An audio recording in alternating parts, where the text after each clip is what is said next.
What's up?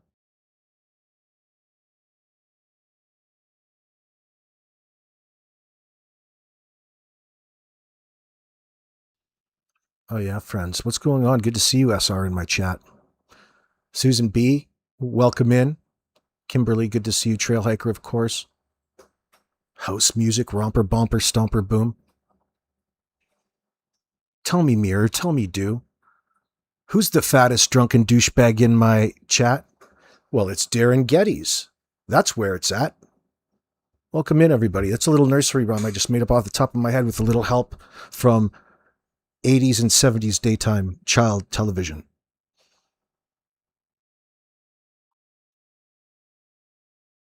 Power of storytelling.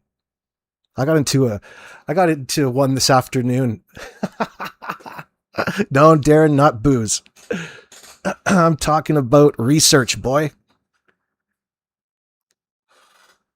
You hear me, Janie? Good to see you, Lindy. About RCMP Mr. Big operation stings. Really, what we're talking about when we talk about this isn't just one thing. Mr. Big is referred to as one thing, but what we're talking about is the RCMP's deception-based evidence gathering phase, my friends. Get to learn that phrase well. These guys are going to be fucked. The whole lot of them.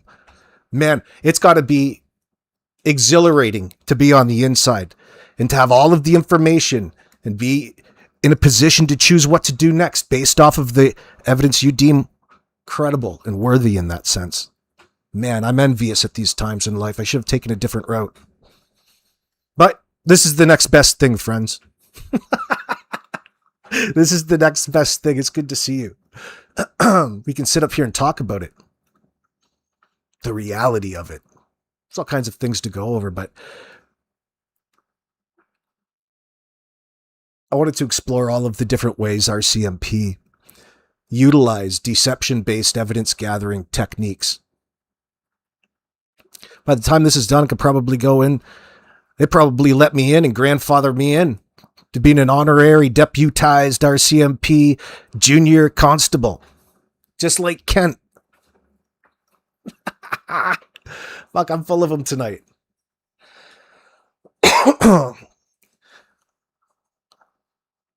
I got this new cloninator for my plants. This thing is fantastic. Maybe it's the hormones that I used on my trimmings. But I was all getting my tents ready, so I trimmed a bunch of clones off my plants outside about a week and a half ago. And the roots on them in my little cloninator, which is just a little cloning machine that holds like 40 trimmings if you want. And it's aeroponics underneath, and just this little pump that sprays water constantly in the bottom of it. You just trim them and dip them and set them. My God, those roots are pumping right now. I just put a bunch over into some auto pots and put them inside and fired up the old indoor garden. Vroom, full speed ahead. But I went and got this dirt soil today. Ontario Growing Supply. Fantastic joint. Just south of the 401 in London. Stop by. But I got this new soil for my 3-gallon auto plants. Or auto pots. Which is just a big reservoir of water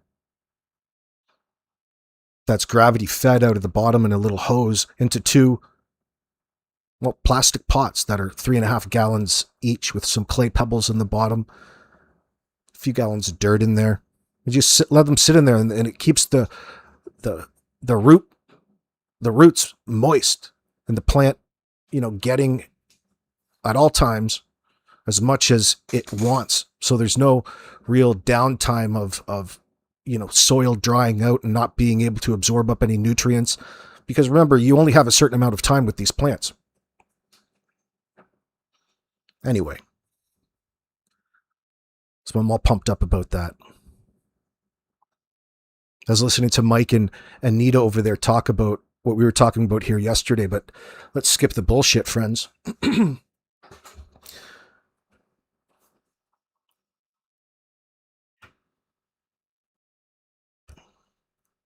Harvey McKenzie saying to his own family that he saw Jack yesterday going somewhere wearing a blue backpack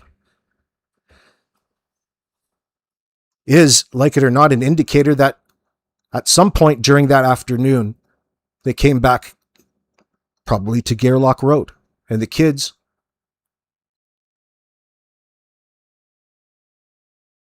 at least Jack was alive. That doesn't mean he made it back alive. Maybe they stopped before.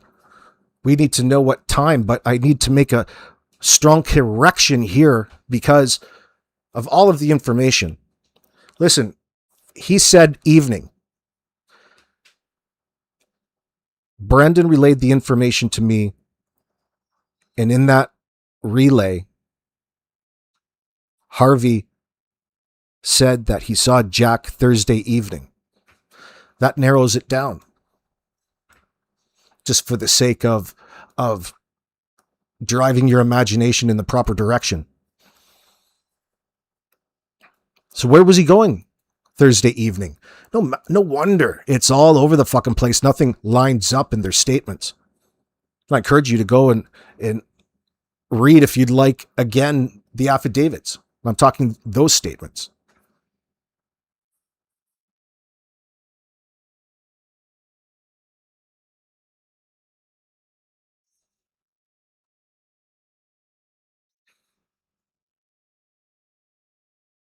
Who are you talking about? Who are you talking about, Captain Justice? Who's my little buddies? Dragonfly Love. The root system is shocking.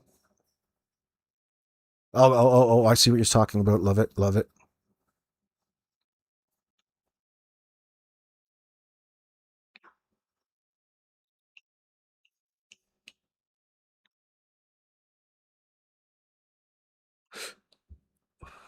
Who's CC, dear girl?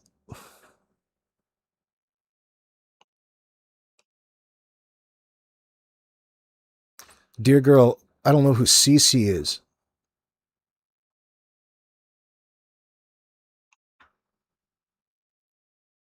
Jack doesn't have more than one backpack? Sounds like he has more than one backpack. Why won't they show it? Why wasn't it on the table during M's interview with Lily's LOL backpack? Because that's all just a fucking scam. That's all a play on sympathy. It's not their actual items. These were abused and neglected children. That's a play to the camera.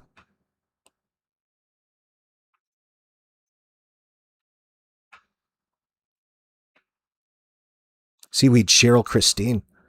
Who the fuck cares? Who the fuck cares?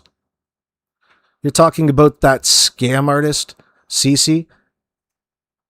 Oh, dear girl. Girl, I don't know what the fuck has gotten into your mind. No need to bring her up in here. Other than the fact that she's a douchebag. The Scissor Sisters. That's SS.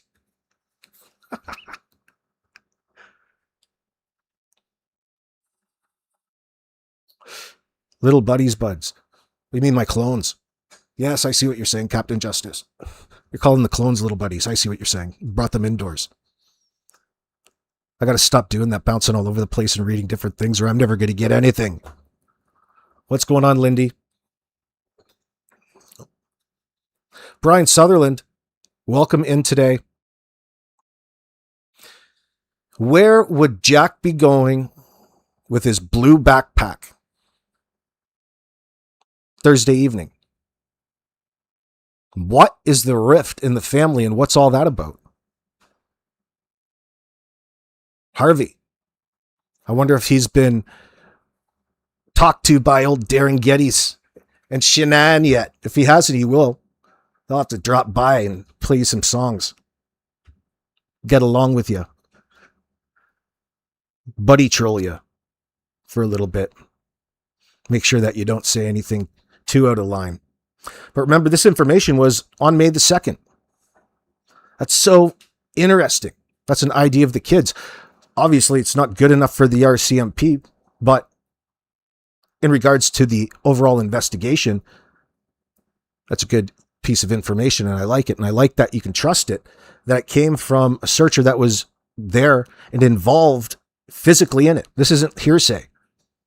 This is somebody's personal experience. And, well, just by circumstance that particular day, Brandon did the right thing in the right position at the right time. It's kind of like hitting a walk-off. Maybe not quite a walk-off home run to win the game. Winning the game here would be, I'd say, identifying or finding the children's bodies. But hope is a drug, friends. I wouldn't want to get your hopes up. Jack and Lily Sullivan require justice at this point in time. And that's based off of everything we've come to learn.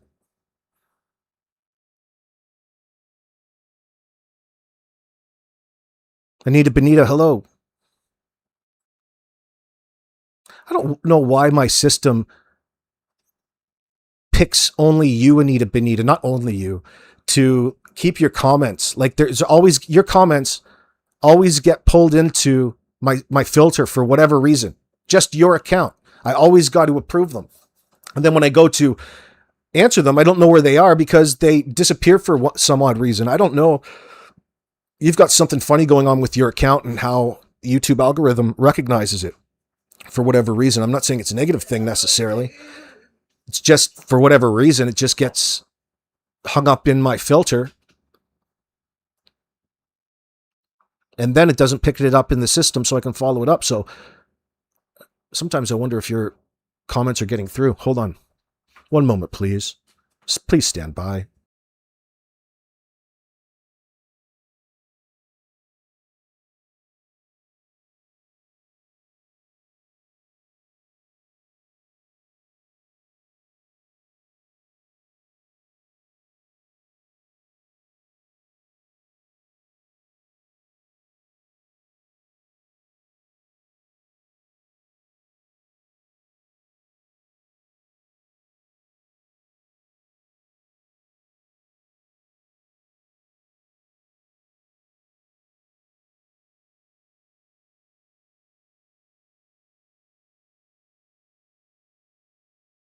Yeah, Anita. Oh, I'm just bringing it up because I see you come in my chat all the time. It's nothing, not even anything bad in the comments. You're not triggering anything. It's just for whatever reason. Interesting. I don't know. And your son also uses your account? Oh, that's a likely story. I'm kidding. Maybe he's up to no good, leaving all kinds of nasty, weird messages that are getting flagged by the man. Yeah, Leonka, it might be a YouTube thing. Happens to you too.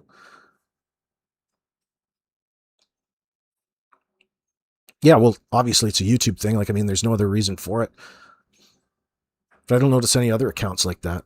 So both Jack and Lily had their backpacks. No, Horsefly. There's no mention of Lily. Just Jack and his backpack going somewhere. There's no mention of Lily in a backpack going somewhere. None. It's very important in this circumstance.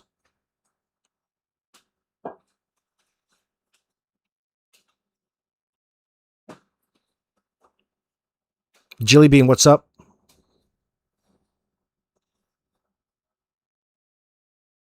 What do you guys think the rift is? Do you think that it has something to do with Daniel's out of control substance abuse? General overall shitty disposition? Fact that he's tweaking out and stealing everybody's shit all the time? Pay for his drug habits? All kind of bizarre side adventures? Sexually assaulting? Slapping around the old lady? Running rampant, out of control, starving the kids. Your family is saying all of these things. The McKenzies. All this information is coming from internal in the family.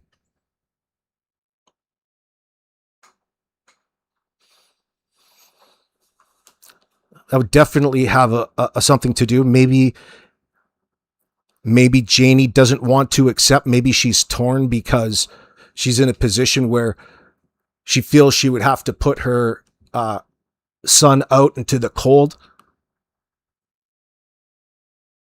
Well, it can't be that warm. Well, maybe it is that warm. There's a wood stove in there. It'll be hot in there. Yeah, Trail Hiker, you think it has to do with DM's drug habits and the abuse of people? Yeah, I think so too. And they're having a hard time. It sounds like, according to, remember that recording from Wayne? This little bit that came by him, the information that you can pick up from it is there's some anger directed towards Daniel. You got that from Alvin. So there's 3 brothers right there. Harvey is acknowledging that there's a rift in the family. Harvey said, there's a rift in the family and they don't get to see the kids much due to the rift. I believe he said Malaya wouldn't let them see the kids. Hold on. Let me go back and check that, though. I don't want to start off onto this one and be a bit off. Let me go back and see this quote for a moment. Let me reread this to you so we don't have any... Now that I've smoked a doob, I'm probably going to slip, with the finite details here and there, just misspeaking. So here's the message, so we don't have to get confused. So the old man, and this is from Brandon, and I'm reading it. So the old man in the blue Dodge truck that's parked at the intersection of Gerlock and McLeod Road said to me, quote, "We spoke with our neighbors. He's one of those McKenzies. He said he didn't see the kids much, that there's a rift in the family and Malaya doesn't let them see the kids. He said to us he's seen the boy, Jack, the night before he was going somewhere and had his blue backpack on." Very specific.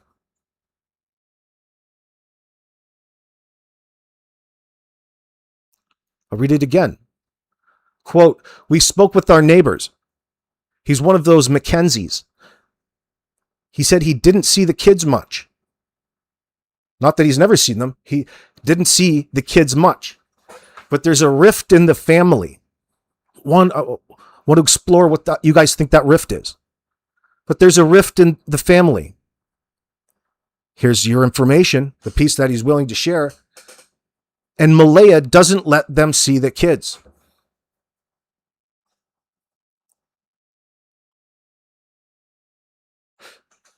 So imagine for a moment, why would he not be telling the truth in this circumstance at that point in time on the first day during the search?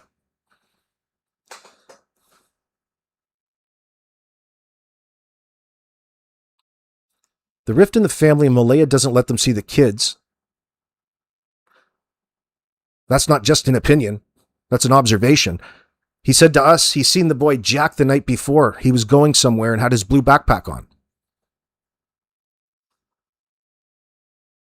There's a rift in the family. Malaya doesn't let them see the kids. And I wonder why.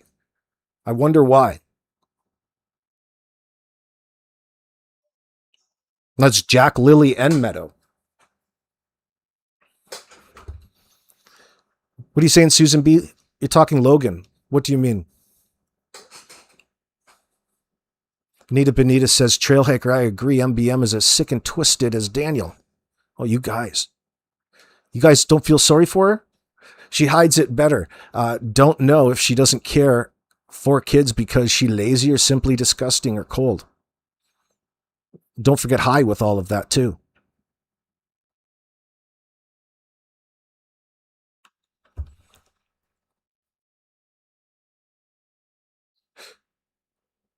By the way, Maria Valverde, you say the whole family never went to court for Daniel except for his kissing cousin. I forgot her name. Well, that's just all performative anyway. Like, what did you expect Daniel to do? He needed a prop with him. He needs his fluffers. Oh, yes, Daniel, I believe everything that you're saying. You need people like that, no matter if you're lying or you're not. His kissing cousin. Oh, Logan, I see what you guys are saying. Guys, he's going back to court September 3rd. Hopefully he's going to enter a plea. Either or, you're going to jail, sunshine. Then the RCMP can play with you inside, organize all sorts of evidence gathering, deceptive evidence gathering. Fuck, I wonder what they do. How would you go about? How would you guys go about organizing, if you could? If organizing, think about it, close your mind, think about it as just like the scorecard in a baseball game. How would you fill your lineup, and how would you orchestrate a little sting in order to extract hopefully a confession or enough? It would depend on what evidence you were after specifically, and how it could tie into whatever your particular case is. It's hard to generalize. That's not a fair question. Let me not ask you that. Let me pull that back, because it's too generalized right now. I don't want the masses to waste their time. Let me bring you to a place, and then we'll get there. I don't want to keep it general, because we can get a lot more specific. Like, I mean, it's a no-brainer in this situation that these assholes are lying.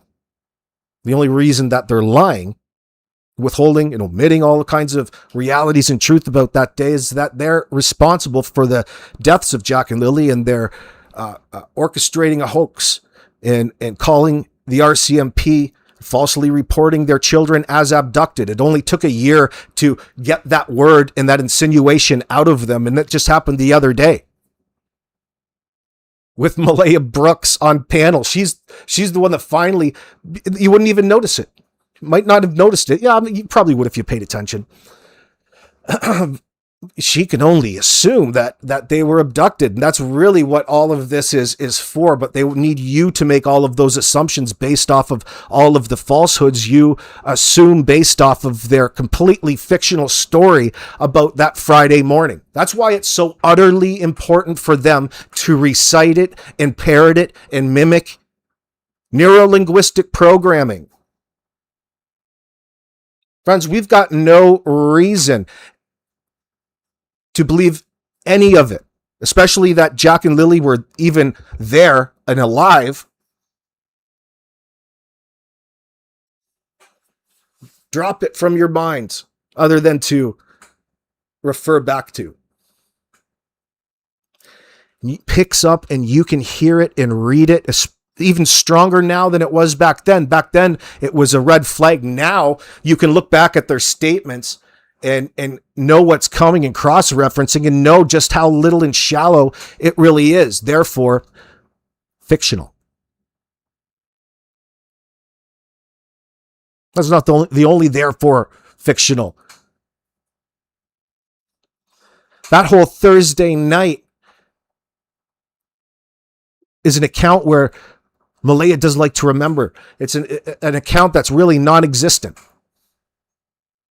Daniel wants you to think that nothing happened that was worth remembering. Meanwhile, you still don't know where that asshole was from the hours of 3:30 onwards. It shouldn't be very difficult to fill in those blanks. He wants you to assume that he was home, because he said so, but a home in bed, just not at that point in time. Remember, Malaya doesn't know what time he went or came to bed. She doesn't know much. Oh, I don't know. I just don't know. Oh, I don't know. She's admittedly neglectful. What sort of fucked up shit was happening in that household? They were probably so high, they isolated themselves away from the world in order to maintain those highs. And what else do they need? You can eat and fuck. You don't have to leave the house, dude. You've got your sex slave. You're high all of the time. She's there voluntarily. Now you're sick of her, so you're just not treating her very well. You start slapping her around. Not cleaning up after yourself. Trying to make prawn. Uploading it to YouPorn. YouPrawn. Well, times are tough. You know where this is going. Can't wait to hear what the evidence is against Daniel in this entire case. That's going to be something we can look forward to. I wonder how old Jordan's doing. Are you still on the outside? Probably, hopefully. Maybe he's asked and begged the judge to put his situation off. He's still looking for proper legal counsel. Maybe that's whose brand new Harley Sportster was over at Jordan's house, his lawyers, dropping by the old lake, saying hello to Darren. Local ambulance chaser. I got a special one for you.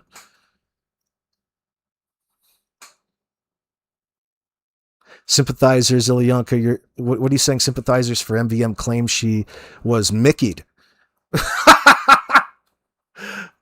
Sure. She was Mickey during what?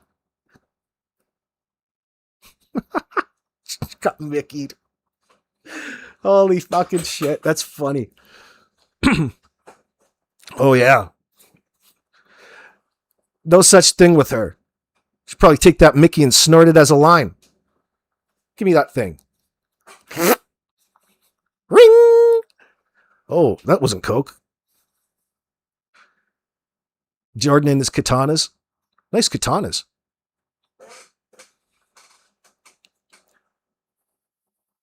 I picture Jordan in this, like, this overly off-the-wall Japanese gi for street fighting. Specially designed for street fighting. And he's practicing in front of all of his mirrors in the bus. Taking selfies. Oh, shit. Oh, shit. Listen, I think he's probably taken a fall for a group of individuals. Pretty sure they're not all his. You know, maybe the katanas are, because that's, you know, it starts with one. And then of course they get into asking you to just tell you how many more weapons you have there. May as well go on to the next ones you're still hiding you haven't mentioned. Next thing you know, Christ, you've got 32 on the table.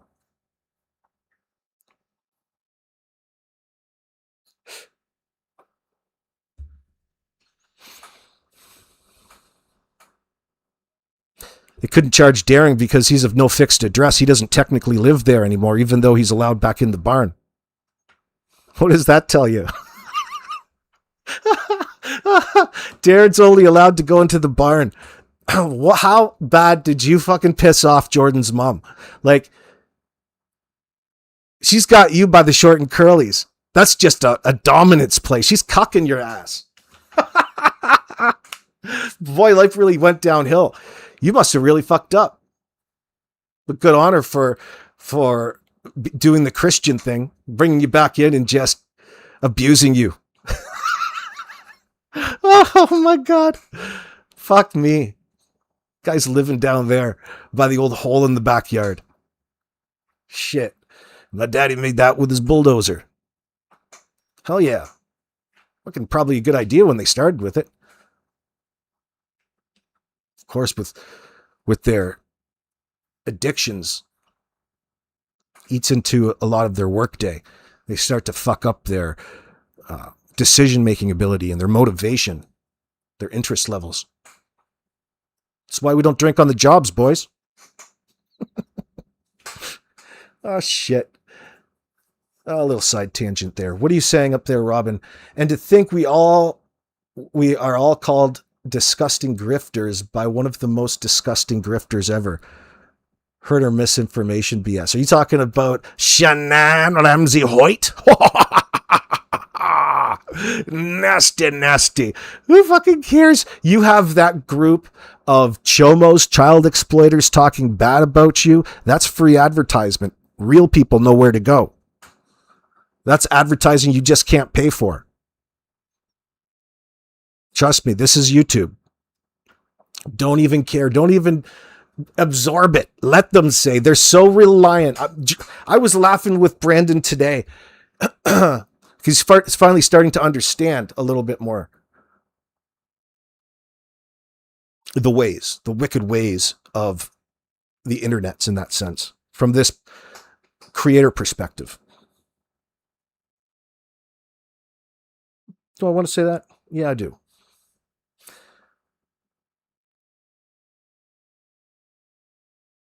Where is that conversation? Lost my fucking train of thought. I got distracted. What the hell's going on? Oh, here it is. Brandon says to me. So Brandon says to me that they're, listen, I forgot to finish that thought. They're also reliant on the information that comes out of Mike's show, my show, because of the witness evidence. There's an absolute necessity, a desperate necessity that they do everything that they can to create doubt in as many people's minds because it goes against their official narrative. An official narrative in a situation like this with Jack and Lily. Can you imagine? You know what that official narrative looks like, means? That official narrative is that garbage story that fucking douche told everybody the first day about drifting in and out of sleep. You know, the story that we're saying is completely fictional on the Friday morning. And it is. This one. I'm just staying as hopeful as possible. I want them home. I want to hold them. And I want them home. What happened was we woke up. I heard them playing in the next room beside us. And I was drifting in and out of sleep. And they're not the type of kids that we tell them not to go outside on their own. We always make sure that we're out there with them, watching them. And they happen to just get out that sliding door and we can't hear it when it opens. And they were outside playing, but we weren't aware of it at the time. And the next thing we knew, it was quiet.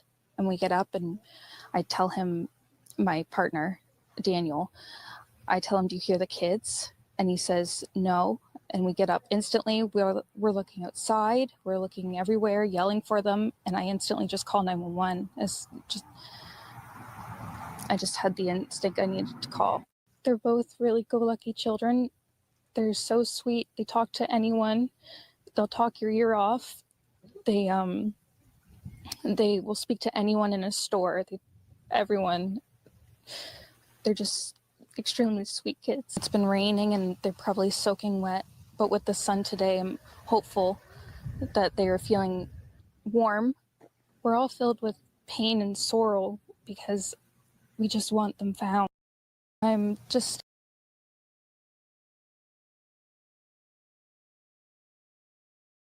You're just a lying douchebag. Now, that's too bad.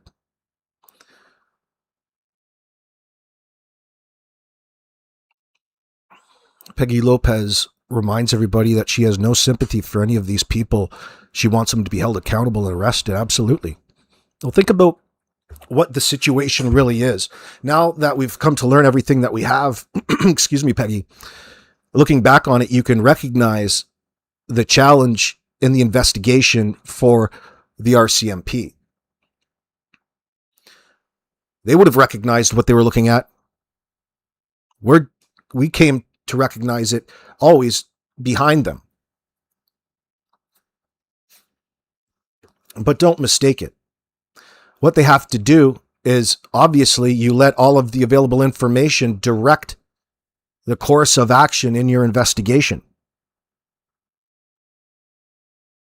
They had to make up this falsehood, this paper alibi, which Janie, Malaya, and Daniel stick to, and they've got up the CBC there to show everybody where everything had happened. And they stick to that script and they answer all kinds of every different type of question with the same lines.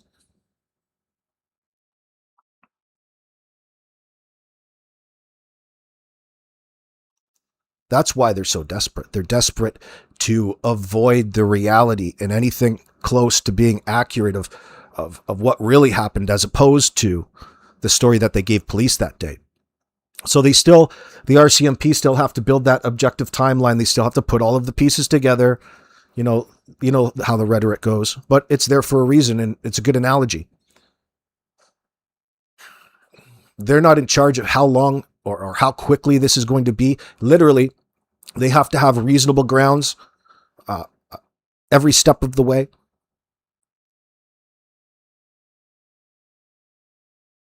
But within that Jack and Lily investigation, all kinds of different things can happen. Probes happen, like the one that happened to fuckboy Daniel and his dirty dick with his SX assault charge coming, his assault charge, his forcible confinement. That stemmed from the greater investigation. And it has in such a significant factor for all of the pieces being put together to demonstrate the home life and the activities that were going up to the day when the RCMP were called on May 2nd for the roughly previous 2 years.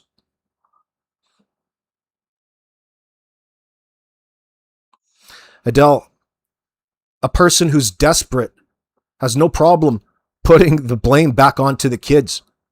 Who describes it like that? Fuck, listen, it's everything wrong. Everything wrong, Adele, is wrong here. It's screaming out to you. Who would say they went out the sliding door and we can't hear it shortly after the children go missing? Yeah. Wouldn't you be losing your goddamn mind? Listen, she's in need at that moment to provide some sort of explanation that would lead you to believe that the kids are out there. She needs she needs reasoning for why she's insisting her kids have walked out and need to be found out there. And when they're not found, then they'll pivot and they'll change and adapt at that point in time. They do that every step of the way. Just go revert back to things like what they said in the police, initial police response and the affidavits, the little information there. There's a lot more to this than just the Jack and Lily investigation. There's the all-important parallel investigation into what's really going on with these scumbag parents. CBC don't ask Rob McManum about that one, but it always is there.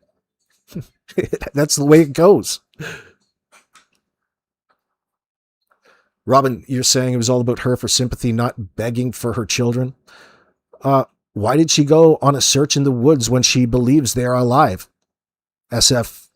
Yeah. Well, she's led around. She's a prop to everybody else trying to grift and grab money off of this. Fuck. You got this circle of child exploiters, projecting what it is that they're literally doing onto everybody else that really is calling them out for it. That's nothing new. That just goes to show everybody, and if you're watching, the level of desperation at hand.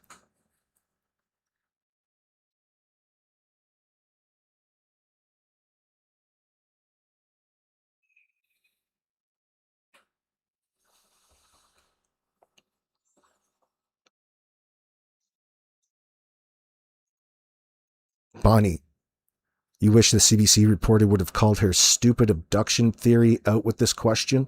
MBM, do you have a message for the kidnappers? Or what do you think should happen to the people responsible for taking Jack and Lily? Well, she would probably give them some land or something. What a fucking scumbag. Exploiting Lily and Jack while alive and still exploiting them after their demise. Exactly, Ilyanka. Unfortunately.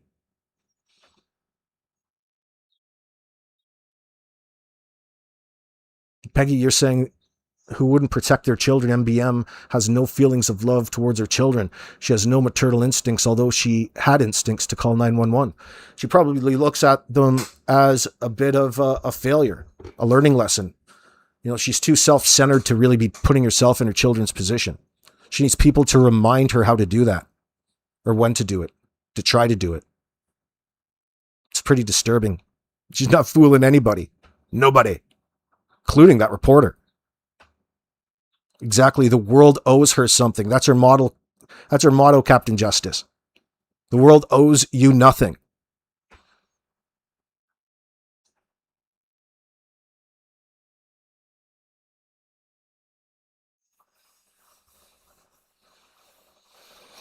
Yo, Bodno, good to see you. The reporter sounded like a kindergarten teacher talking to a toddler. Cringe fest. Oh, well, that's how you have to get information out of these scumbag. you've got to, there's a saying for it in that phased interview method, but that the RCMP use. And it's my title from my yesterday's video. How did that go? Less Kojak and more Dr. Phil. That's all. But they section off instead of getting frustrated. They just section off. I think it's step number 4 in the PIM model of where they can insert all of their different, more forcible tactics and incorporate strategic use of evidence at that point to further then read into deception. It's one of the greatest times of the whole investigation, the whole case for these guys, when they incorporate a little piece of evidence that the guilty parties, the suspects, aren't aware that the police have. Very interesting stuff. Whereas us up here, fuck, we'll dissect a statement all day and shit talk you, no problem. Why? Because you damn well deserve it in this circumstance. We don't like liars. And we're allowed to judge your honesty, and it's less than ideal at this point in time. Peggy Lopez wishes she had never started following this case. Now I love Lily and Jack, and I won't stop following the case until those responsible are brought to justice. That's the real issue here. There's a problem at hand. I couldn't imagine anything more important. The lies and deception really take the forefront. Why? Because they have always been at the forefront pushing just how innocent they are and how everybody needs to stop all of the speculation. Well, why don't you stop fucking paying attention to it, Mrs. and Mr. Innocent? See, innocent people don't have the paranoia and the need to be monitoring people's YouTube live chats all times because they're innocent. They've got better things to do. They don't want to be the topic. You guys love to be the topic, but only if it's to push this nonsense Friday morning narrative, the only thing that they ever want to talk about.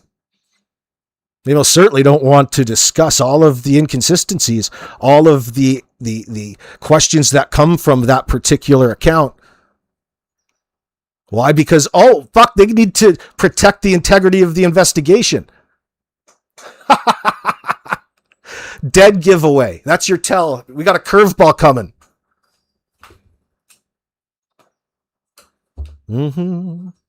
That's how the investigators know you're fucking guilty too, and it's just a matter of time. It'd be hard. It doesn't matter.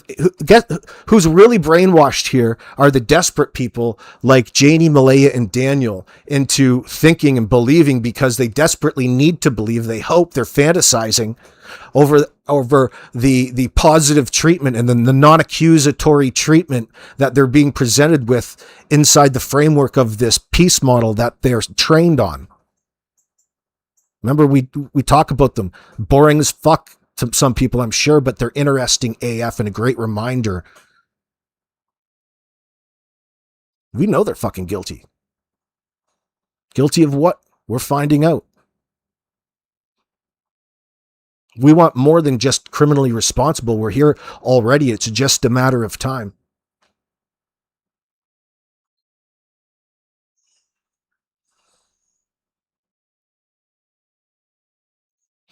Maria Valverde, imagine MBM having that long neck handler.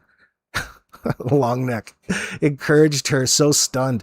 Oh, she's desperate. She's a scum. Cheryl is involved in the greater group, probably of the the Chomos. She's an enabler. Maybe she's a setup girl. Cheryl's the type of person to lure kids with candy into the back of a kidnapper's vehicle. That's the type of individual that she is. Absolute scumbag. And she's dirty AF too. Nasty fucking hoe. In your opinion, Daniel and Malaya and Janie are guilty AF. Yeah, Trail Hiker, there's no doubt of that. You can say they're guilty AF, but guilty of what exactly? That's what they need to figure out. This is why the investigation takes as long as it has this far. I'd say that there's major progressions considering what police walked into. They walked into a planned, listen, we got a big, they walked into one, but they still have to respond to the call, because at the end of the day, the hook there is the kids are still missing. So you have to go through the steps, go through the motions. Nothing was right, Jilly Bean. Thank you very much, darling. The truth will come out. I appreciate that.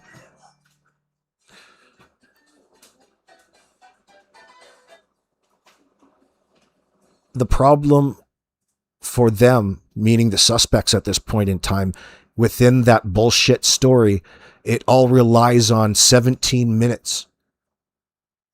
Everything that they said in that initial account, that report, they're bonded to. They are so fucked because of claiming the 17 minutes. They're so reliant and desperate on you believing that's really what happened, is like what was presented to the camera. They were alive in the morning, and the more information that we've come to learn over the past year, the more and more we know that there were other things going on. And there's no reason. This is why they're so hesitant, because we got here. They didn't want to straight up tell you that they interacted with the kids. That would go into having more questions, when in fact they want to minimize their interactions with the children in an abnormal way for damn near over 16 hours. A 4 and a 6-year-old. That doesn't even make sense. Good luck. Their account is unreliable right back to 2:30, where the RCMP said that they were on CCTV at Dollarama. Everything else, unreliable. Hooey. And thanks to Brandon Lemieux and his observations during, in response to the initial RCMP call, he caught criminal activity and suspicious activity on Landsdown Road around 10:48 a.m. with Emily Oakley running out of the bush into the back of Hayden's car. The tan man, Alvin McKenzie, demonstrating some sort of collusion across both sides of the family. Malaya's and into the McKenzie clan, Daniels. What did they get you involved with, Alvin? What were you doing down there at 10:48? What were you doing down there so damn early? So interested to know his account and his statements to police and things.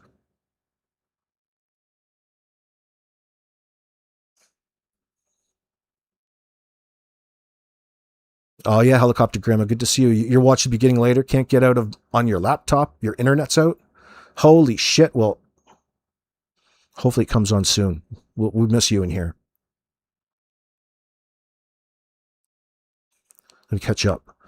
Robin says, funny that Cheryl said they wish they knew what we knew, but now we know they don't know shit, as RCMP aren't telling Malaya anything. They think they know stuff because of Malaya's lies. LMAO. Oh, they're in limbo. They are being held and given all kinds of rope. Well, it still sits in the same spot it did at the end of this particular statement. The second day on the Saturday when Malaya got in front of the TV camera, and it's still. And she's even minimized it since then. It's in limbo. I'm just staying as hopeful as possible. I want them. That means the case is building against thee. It's all building against thee. They didn't all of a sudden, she wants you to think that the RCMP all of a sudden now know the truth. Her insinuation spins it as that she's innocent and has no association to anything that went on. She's just washed her hands and distanced herself from anything and protected all kinds of vital information, probably from her family as well.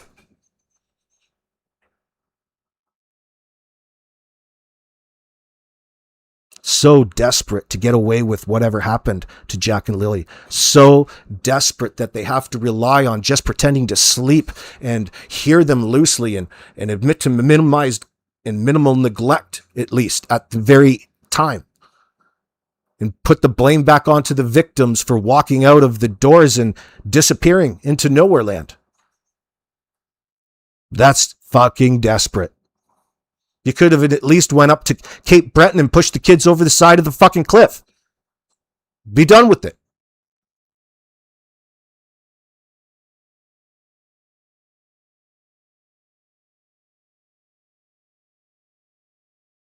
Said it was an accident.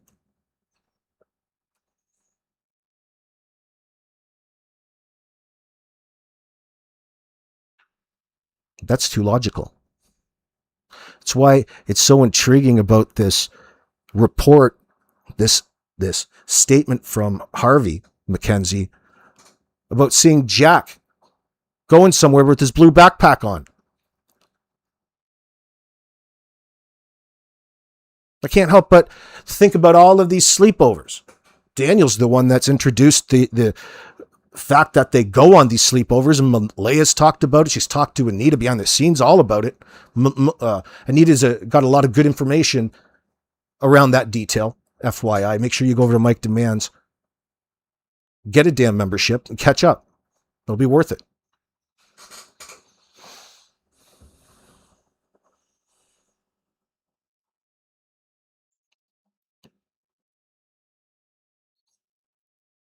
Oh, fuck. Ilyanka, she probably put the shirt on for political reasons to try to tie herself to all kinds of people that she can, absorb resources from. She's a vampire. She's a leech, a vampire leech that survives in the worst of conditions, in the bottom of the sewage holding tank at Janie's.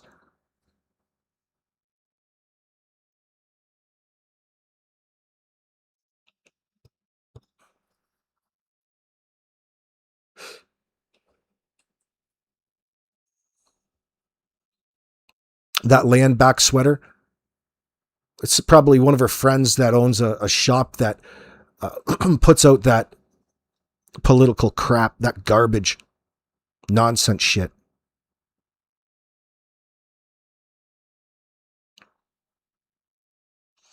My first thought was track marks. Come on, guys. Do you think Malaya is smart enough to find a vein? I don't think so. I think she's more of a pill girl. Oh, I need more pills. Can't you just see her in there at the doctor's office? Oh, God. Need Vicodin. Yeah, I need more Vicodin to snort. Friday's party. Let's see, Bodna. Mayflower, I'd be surprised. She sounds like she'd be happy to be child-free and fornicating. Bodna, she's out there living it up like Casey Anthony. Exactly like Casey Anthony. Fucking Cheryl, the last thing that you want to do is tie her up with all kinds of things to keep her mind occupied. There's a thing called, proper... there's proper things to do in situations like this, and none of what you brought up is remotely close to them. For a legitimate grieving mother, but you're not life coaching, let's say, a truly grieving mother. You're trying to help to keep her from imploding and spilling all of the fucking information to the police. You're getting in the way, bitch. Shit, Darlene, you can inject anything. Some things are better than others.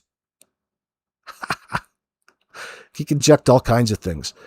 I recommend electrolytes. You're going to put your money on pregnant? She's going to... no way, dude. Not unless you can get pregnant by banging a donkey. Mayflower. I'm putting that in one of my novels. She was a walking wooden spoon. What does that mean? I'd think about that first, Bonnie.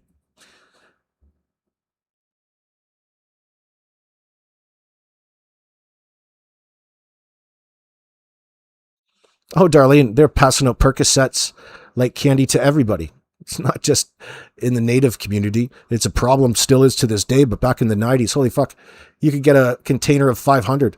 They pushed it as a non-addictive alternative to opiates, a painkiller. Fuck. At the time, you just thought it was fucking fantastic. I thought it was, but I never got hooked on them.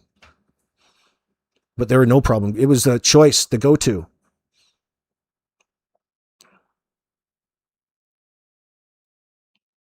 They give them to you for a toothache. Yep, political statement as opposed to thank people for keeping Jack and Lily's name out there. Remember, she doesn't owe anyone anything. Oh, that's echoing through the chambers of history, Robin. I don't know. I don't owe anybody anything. If anything, I'm owed something. I'm owed some answers. We're giving you your answers, bitch. Most grieving mothers would want to respectfully lay their angels to rest. Yeah, there's a few different things that happen that Malaya is far away from in this situation.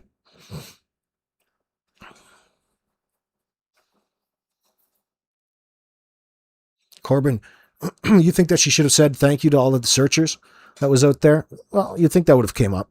Everybody except Brandon Lemieux. Maybe she's really avoiding. Why don't you take a moment and thank Brandon Lemieux, the hero to this case, for being there at that time, Malaya Brooks. You should have dropped his name right out there on the CBC. Glaze the hell out of him. Thank you, Brandon Lemieux, for dedicating so much time and effort, and even thank Anita for looking after Meadow.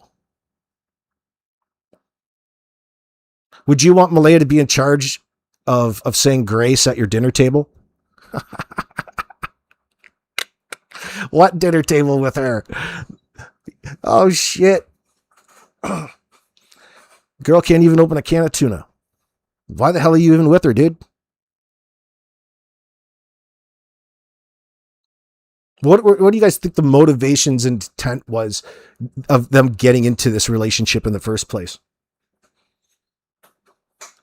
Fuck, you think Danny would have been smart enough, if he's man enough, to get the hell rid of her? What the hell are you trying to build in the back? You're trying to put a fantasy fucking family together? You already got kids. You already got an ex-wife you owe money to. Why are you making another one? Old money bags here. Well, I'm a millionaire on paper. Fuck, you're looking at that upside down. Oh, shit. Oh, shit. Why the hell would you want to get with a leech? Fall in their belief in each other's bullshit. They must have both been high as fuck. I think last night was okay.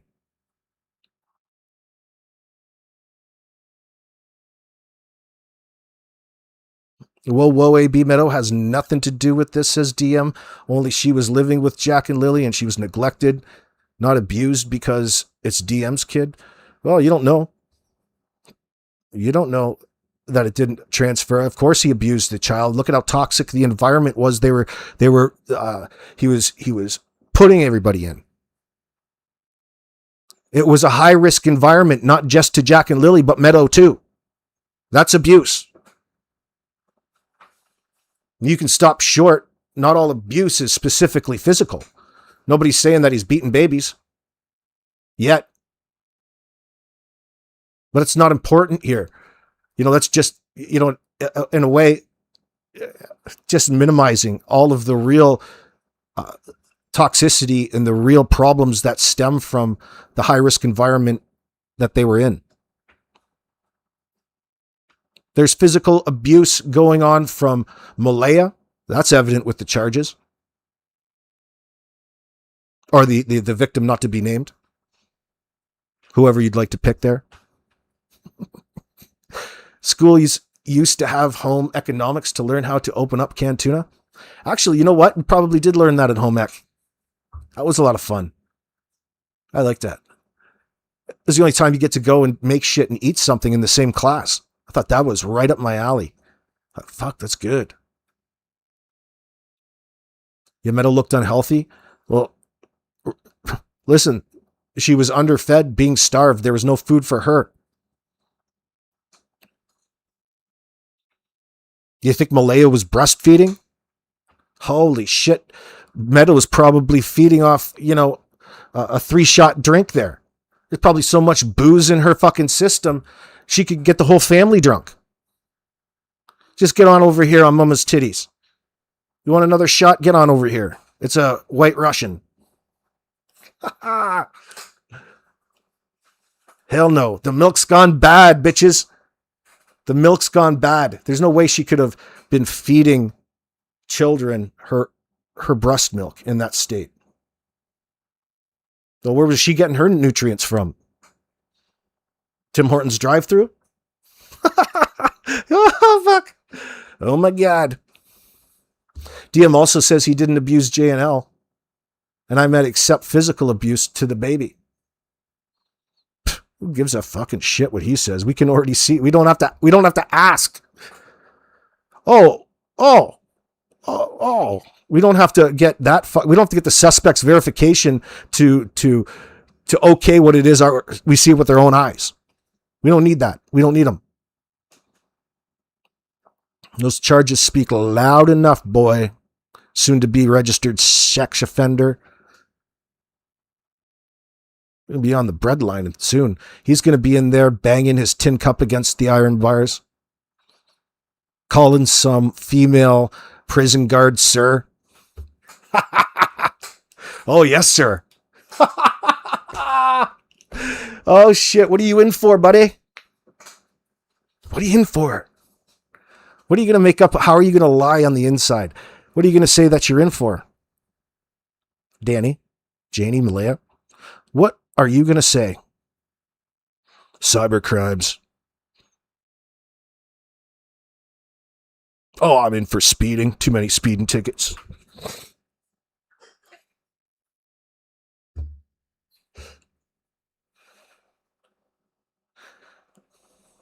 Yeah, helicopter grandma. Her breast milk would be toxic for sure. Absolutely. As toxic as Malaya's system. Michelle's thinking about it. She doesn't think MBM knew she was giving the authorities ammo to use on Danny. She knew she couldn't give picture perfect story, but I believe there would be way, way more charges. On what exactly are you talking about? Way more charges. I'm lost a little bit, Michelle. Ilyanka says helicopter, only those that fit her agenda. It's what Teabag does best. Oh, Shannon Ramsey Hoyt. What a nasty, nasty gal. Let me guess. Begging for everyone else to fund it? Oh, she's got a new fundraiser going on over there. Oh, I'll make sure I get over there. Oh, yeah, girl. Oh, yeah. Fucking horse-faced jackass.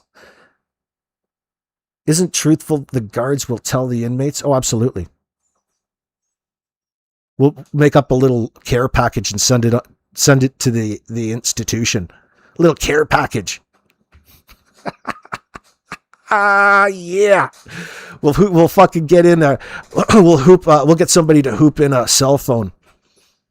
We'll get ourselves a man on the inside. Get some updates. If you think about it, how many times did he really lock them all inside? As soon as he took listen, the substances that they were on do that to your personality, Michelle, because he's Daniel in this relationship, this codependent relationship that they're involved in. It's just the nature of the beast. There would have been isolated Jack and Lily.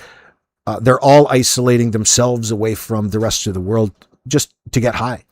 And Janie's moved out into the trailer to enable it because she's terrified.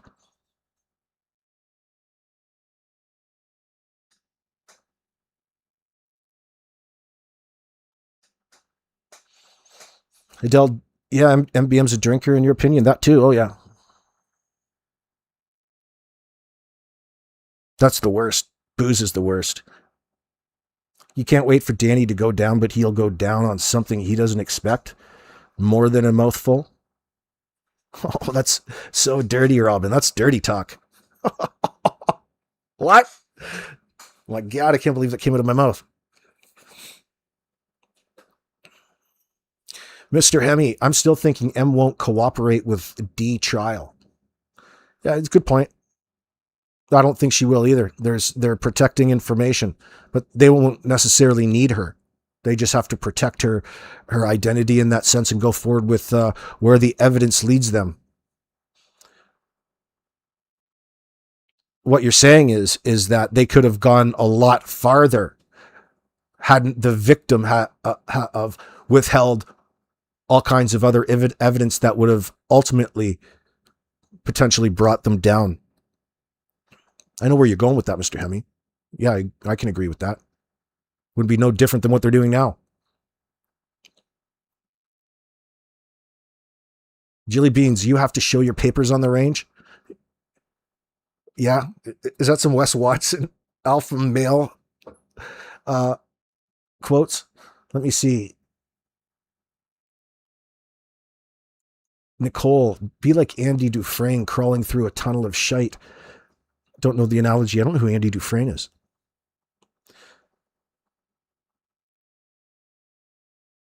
Chance has lots of friends in prison, his past employer. Yeah, I don't know. Yeah, I don't know about that. You still believe about what Kiki said about the car seat in the closet? Kiki, you mean Wade Paris's daughter? The good Kiki? Yeah, she who told us all about Daniel locking the kids in the closet at Patty's house? Upside down in that car seat? Yeah, I could put more credence to it now. Some more credibility on that one. Kiki's good.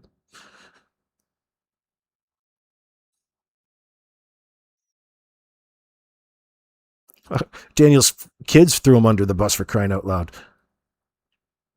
They'll throw him under the bus in this circumstance too, especially that they know the right questions to approach the children with. Probably be a wealth of information. They got to get there first, right? They're already probably there. If we're recognizing it, they're damn well are already ahead of the game, I would expect.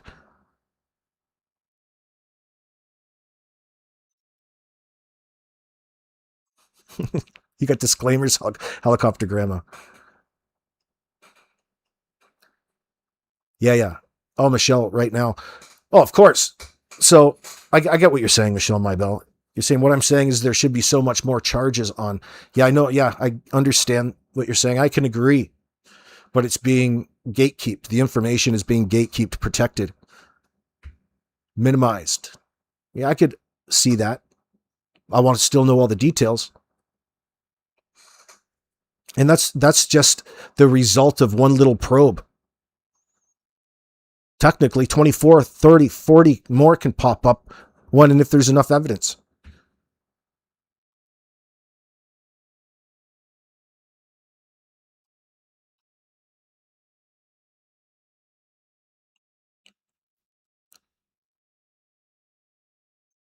MBM needs another burger flipper. You know she gets breakfast in bed. Is that breakfast in bed thing still going on?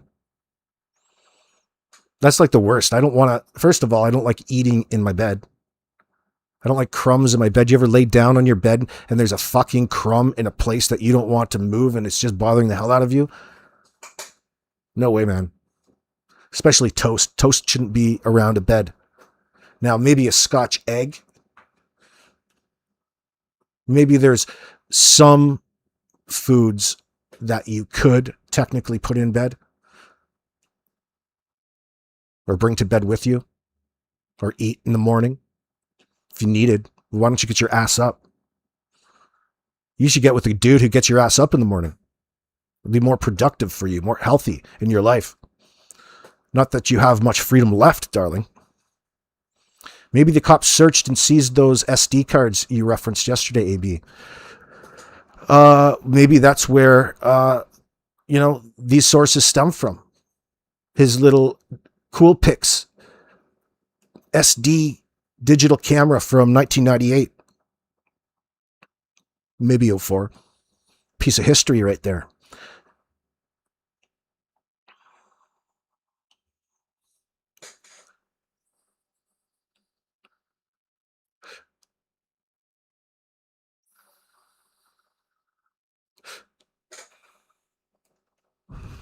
Yeah, Ilyanka. Allegedly, it happened at Patty's house. There's a bad Kiki. There's a fake Kiki. There's a fake Kiki going around there, Mayflower. Or there was a while ago. I haven't seen him in a while. So that means DM walks away unscathed. Jeannie says, no. What the hell are you talking about? Jeannie 17, I think you're confused. No, Daniel's not getting away with anything. Helicopter Grandma, no, she needs someone with higher IQ. Sperm, like AB said, raise that IQ up a few points. No, well, listen, all you have to do, Bodna, is at least try. Bare minimum, start there. A little bit of maternal instinct goes a long way in this circumstance, but something has happened to them that's far outside her control. How she felt about her kids leading up to whatever happened at this point is a point that really doesn't need to be argued. We know how the kids' lives were in that environment. It speaks volumes. Your behavior spoke volumes.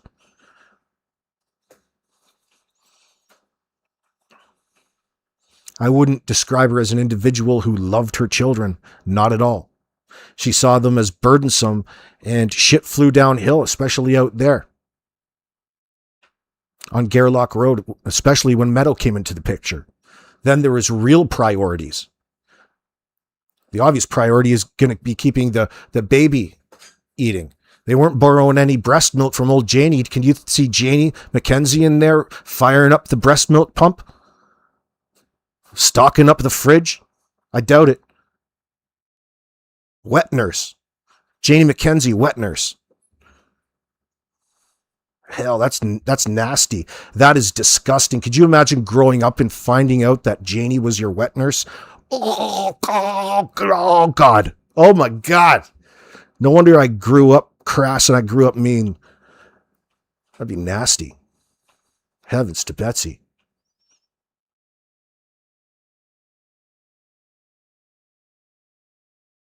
Robin Edwards, you're saying, no, Shan said they saw red flags with that boyfriend. You mean green flags? Or that'd be a red flag to them. They're colorblind. They saw, there's some red flags there. The guy had a job and he was starting to complain about us taking all of his money. That's a red flag for girls like us. Hussies. Oh my God. Oh my God. Didn't he just luck out? That's like winning the lottery in reality without even recognizing it. This poor guy at the Dairy Queen. Fuck. She decided to leave you. God damn it, man. Life just improved for this guy and he doesn't realize it yet. Remember being that young? Little advice for you, son. Why don't you go down and hang out in Halifax at the university and try to get with somebody who's spending a lot of time getting an education. Then you can leech off her later on. Was it Concordia? Shan said that they saw red flags. What's a red flag to those hussies? Nasty tramps. With that boyfriend, she told him to stop messaging and saying things about Malaya on Facebook or he'd be charged with stalking. Oh, did you have to send him a cease and desist? Did he have to face the raft of I thought he passed the raft of Cheryl. Losers! Fuck, you guys should have your own game show. Holy shit, that's funny stuff.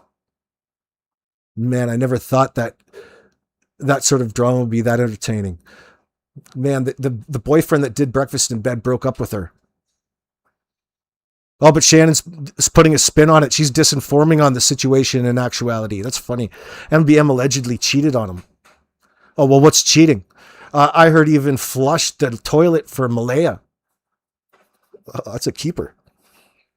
He didn't mind all that nastiness in the toilet bowl. Oh, don't mind. I'm just menstruating right now. I've got my menzies, honey. You mind flushing the toilet for me? Listen, I'm going to need you to pick up that razor over there and shave my legs for me. Hey, you flip a burger. There's no difference. Come on. Let me see how you work. I want to measure your love for me, boy. Anita said a while back that Cheryl Longneck interferes in Malaya's relationships. Oh, oh yes. Oh yes. I overlook everything. Could you imagine being that person in somebody else's life? But she's not there because she needs to be. She's there because she has to manipulate that way.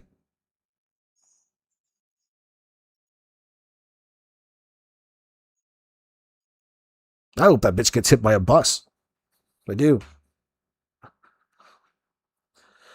What tastes like nicotine and tea? She moved on quickly. Helicopter grandma. Well, maybe it wasn't meant to be. Breakfast in bed's tough to walk away from. But she wasn't a fan. She probably doesn't have much of an appetite with all of the drugs that she's doing, with all the pills she's popping. And she's on Ozempic now. She'll be on the cheap knockoff of it. Helicopter grandma, you're going to go with the Pink Pony Club? What the hell is that? The Pink Pony Club, isn't that all of the fetishists that get dressed up in like equestrian leather and pretend to be like horses? They actually used to live by my other house. I don't even want to talk about it. That's fucked up. That's some weird shit, bro. But I like your leather work. Fantastic work. I just don't know if I want to put a butt plug in with some horsehair attached to it and you come around sniffing me. I'm not into that sort of horseplay. I like real horses though. I like riding them on top of them in a saddle, preferably. MBM had to be single for her big exclusive in her denim diaper. Yeah, her denim diaper. Fuck Anita. Her denim diaper was even less than what like the full size pull up would be. Why don't you just walk around in like number 3 pull up there, Malaya? She got the pockets hanging out. Doesn't even look good on her, dude. There's women that can get away with it and wear it. That's not the time. But the fact that you're even trying to pull it off with a goddamn sweater that has a political statement that's washed up. Get the fuck out of here. Girl, that's trash. You're telling me that attire passed the raft of Cheryl? Fucking comedy at its finest. Thank you guys for doing that. You guys make me laugh.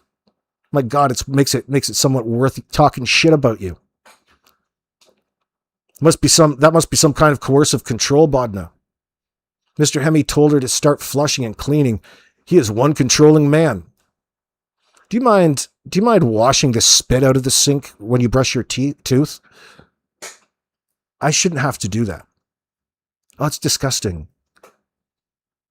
Honey, why don't you go downstairs and make me a tuna sandwich? Why don't you go make me a tuna sandwich? I want you to put some onion and celery, maybe a little tablespoon of relish in there with some sea salt and a couple grinds of Pondicherry black pepper, baby. I want you to bring that up to me with a paper towel, and we're going to sit here, and I'm going to go on and on about how you're such a fantastic cook, baby. I probably just made her panties wet. Unfortunately, that's just a simulation, Malaya. From now on, I'm drinking while listening to AB Bodna. Oh, shit. Don't drink alcohol. No, I got to talk you away from that, but you're an adult. No drinking, bro. Mayflower, don't mean to be mean, but MBM legs look like ostrich legs.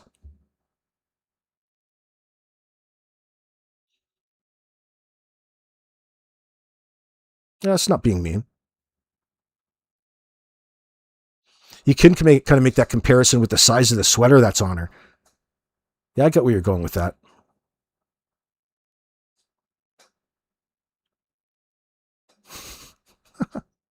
Nicole, what does it say? Nicola says probably spoke so slow because those shorts were tugging at her tonsils. You think she was wearing any underwear?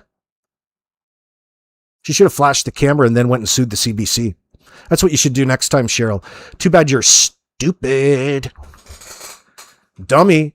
Why don't you get her to wear no underwear, put her back in that shorts and get the CBC out there for another interview and just have her flash the camera and then sue them and, get a screenshot of the actual thing and sue them for it afterwards. You'd probably get some money out of them for that. Oh, no doubt you would. It's the government. All the taxpayers. Fuck them. Fuck those taxpayers. Olive looking for her Popeye to flush and feed her some spinach for strength. She does look like olive oil. That was a really good analogy. She did remind you, all hunchbacked and all awkward, gawky. She didn't know what to do with her face. My recommendation, if I was your life coach, unlike Cheryl, would have been to first get all of the chappedness off of your lips. Maybe use some moisturizer. But girl, it looked like you were giving head all fucking night. Looked like you came straight from a drive-in movie theater, baby. Lap face, I'll call you. That was nasty. You got slobber coming out all over your lips. Should have been holding a Kleenex. Got shit coming out of your mouth when you're talking. Slobber. Honey. Whoever did that Botox ripped you off. That's no insult. Would have been straightening that out if I was your life coach, Malaya. Getting my money back on that. You probably didn't pay for it anyway. Going around looking like she just got stung by 1,000 bees. All fucked up. I'm not saying she's fugly or anything like that. I'm just telling you exactly what was wrong there. Honey, take a fucking look at yourself. I was your life coach. I'd be walking around with the mirror, showing you your face in the mirror at all fucking times. Only I'd be talking about winning. Why? Because that's what winners do. We talk about winning all of the time. Not playing victim.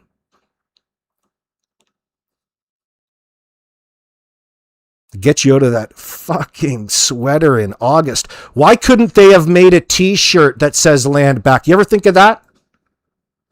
Why don't you put the damn t-shirt on? Why don't you put the halter top one on?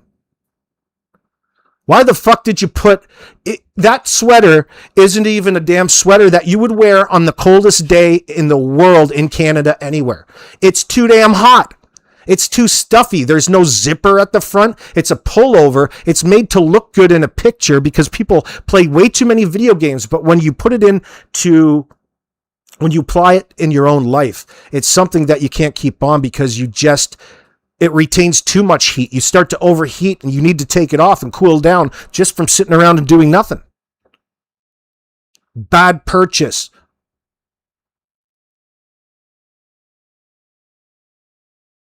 Eat something that can regulate your body temperature. That way you don't look like you're shitting your pants on a CBC interview all of the time. Jesus Christ, guys.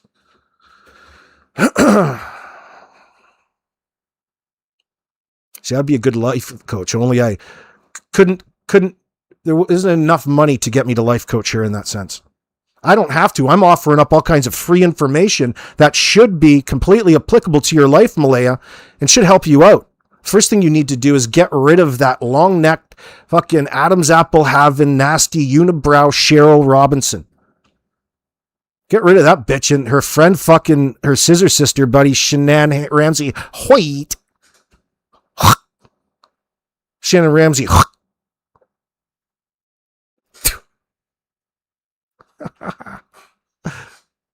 Olive Oil was a hoe with her little bastard in tow, always leading on Bluto and Popeye. Was his name Bluto? Not Brutus? Yeah, it was, wasn't it? Robin Williams played a good Popeye, didn't he? It's like that role was made for him, or he was made for that role.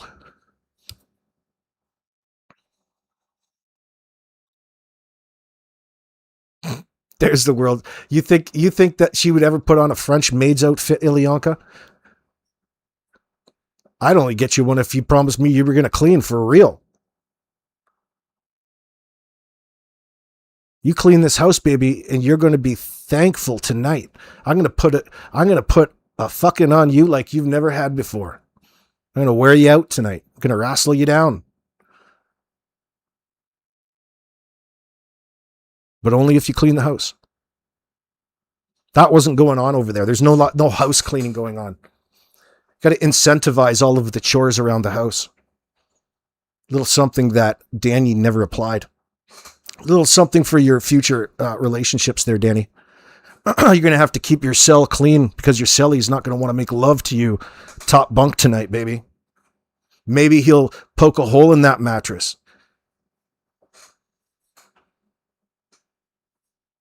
Right around the middle. Oh, shit. That Meadow was never there. So what do you mean? That girl Jenna is the one who would have watched Meadow. And who is Jenna? Where does she live? How does she's just a friend of theirs or what? No, Or they baby? say that she's the adopted daughter of one of Janie's brothers, I believe. Which would is be how Wayne then. I believe so. Okay, because that name Jenna Georgie keeps popping up, ladies and gentlemen.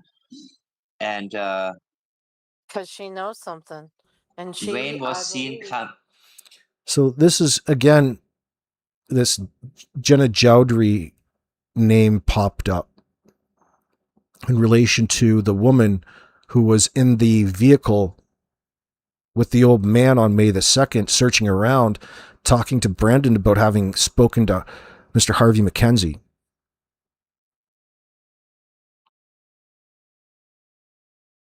Then they went and pulled up this picture of her from Facebook. I'm not even going to share it with you guys because then we'd have to do a whole segment. Oh my God. Honey, whoever's telling you that blowing a duck face in front of the camera is cool, you need to stop that, Jenna Jowdry. She'd be looking like a nasty one. I'll only take that back if she turns out to be okay in all of this. So I'm not going to say too much. But you should have seen the picture. She's got one of the biggest duck faces happening in pretty much, I'd say almost all of the pictures that I noticed. What in the fuck is going on? I'm not sure if that was because there's a mother and a daughter with that. There's her mom and her daughter, but they both were doing it. Coming out of the woods up where JM and DM were searching. Okay, so that's what Johnny just said. Wayne was seen coming out of the woods up where Janie and Daniel were searching.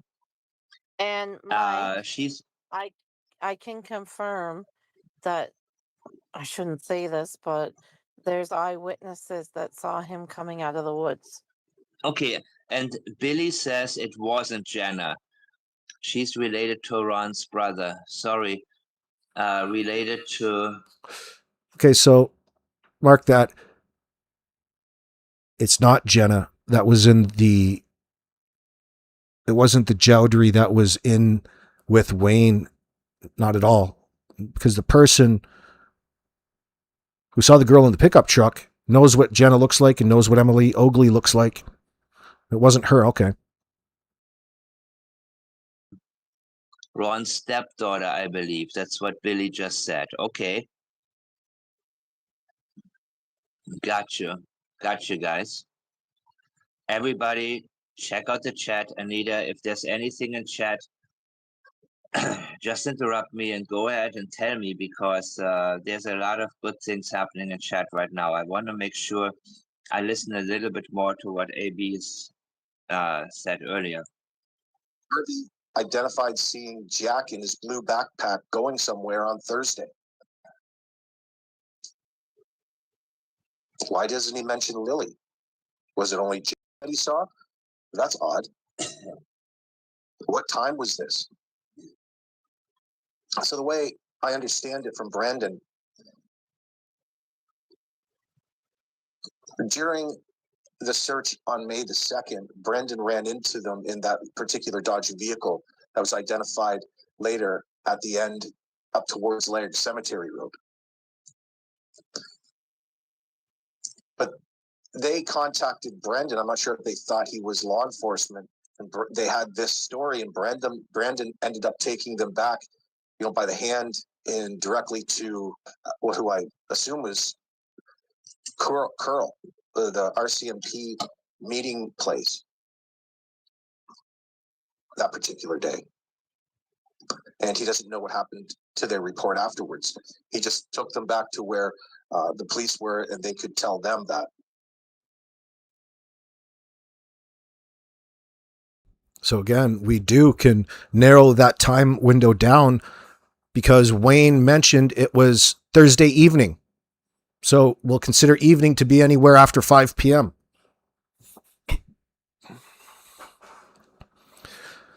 Oh, Janie's story, being out there on Thursday working on the fence, and Daniel was looking for his tools, and she saw the kids go in the house, and she doesn't know what happened after that. All bullshit. It's been bullshit every step of the way. It's been inconsistent. She didn't give Jack or Lily any snacks that Thursday afternoon like she told responding officers. She forgot to include that in all of the extra time she told that same story after she told the responding officers and the information coming from the affidavit. Whoops. Oopsie daisy. That's what happens, bitch. That's what happens when you're lying. Now,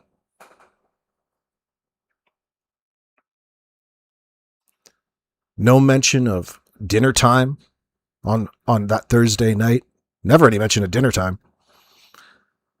No mention of snacks, no mention of changing, no mention of any moment where they interacted with Jack and Lily ever. In all of the hours they claimed to be at home, they never interacted with their kids. It's because they weren't there. They weren't there alive.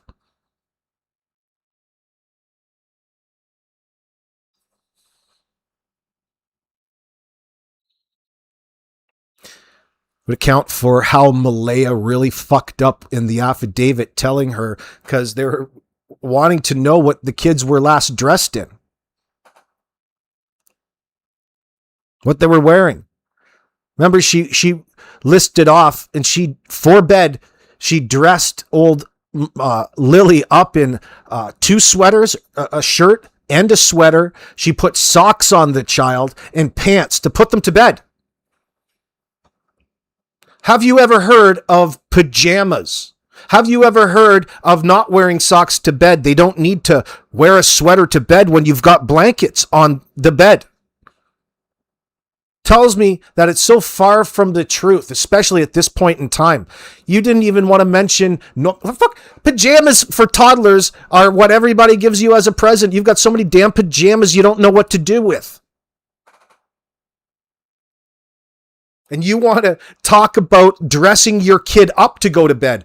You dress your kid up like that when they go to a tobogganing party.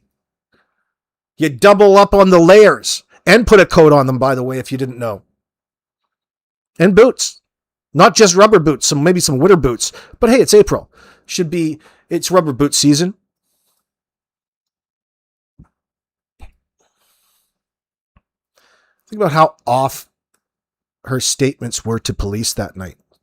She couldn't remember what time she put the kids to bed. She even changed the hour that they put the kids to bed.